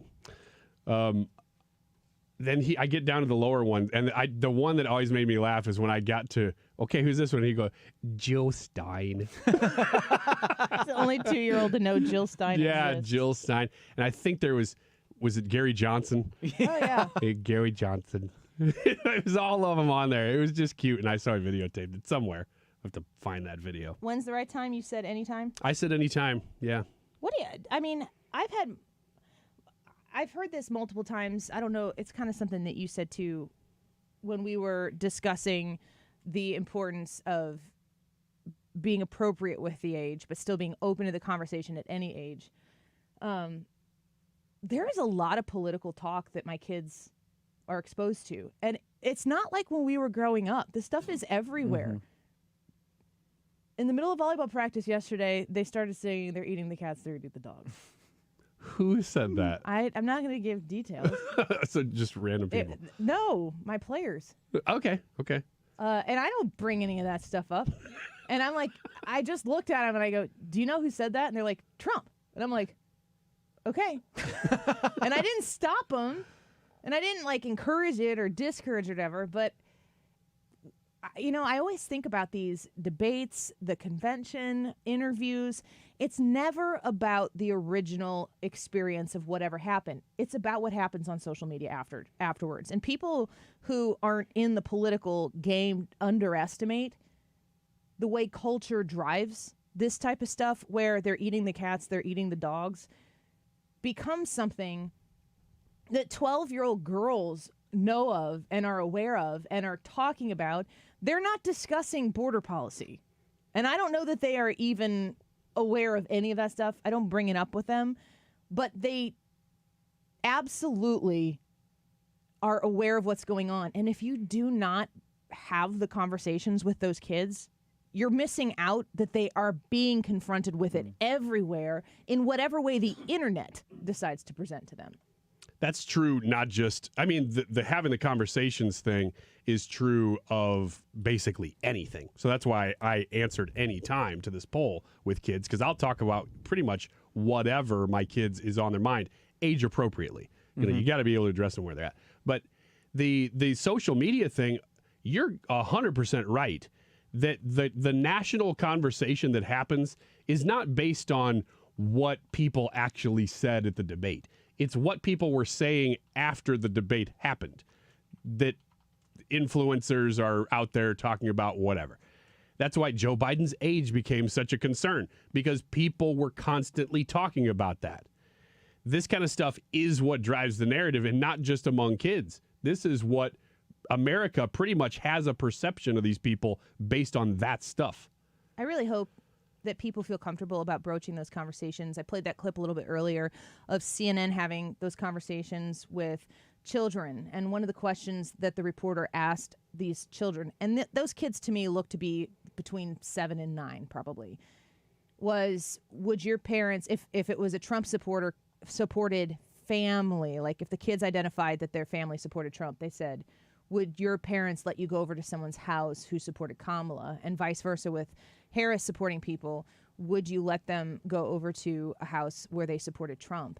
And Anderson Cooper reported that kids who came from Harris homes were 5 times more likely for their parents to disallow them to associate with Trump kids. It's wild. If your kids know that you support Trump, and I think that they should be aware of a general idea of what you support, because, like I said, it's out there. If your kids know you support Trump, they're going to hear about these things, and they need to know enough to be able to not care what other kids say, or maybe even to push back a little bit. The so YouTube live chat poll, tolerance? 250 votes in today's poll. When should parents talk to their underage children about elections and candidates? 2% said never. Love to see that. 17% said wait till high school. 30% of you said middle school. And 51% said anytime. I like the results of that poll.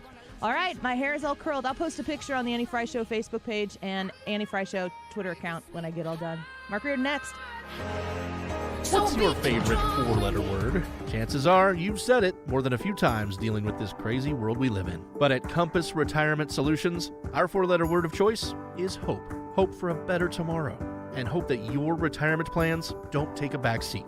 You've watched inflation soar, and maybe your retirement future feels a little uncertain right now. But all hope is not lost. Find out exactly how much risk you're still taking with your investments. Find out how you may be able to save big on taxes. And find out how having a written retirement plan just might give you the hope you've been looking for. Call today to set up a meeting. 314-373-1598. That's 314-373-1598. Compass Retirement Solutions. 314-373-1598. Firm offers insurance services but does not provide tax advice. Investments and services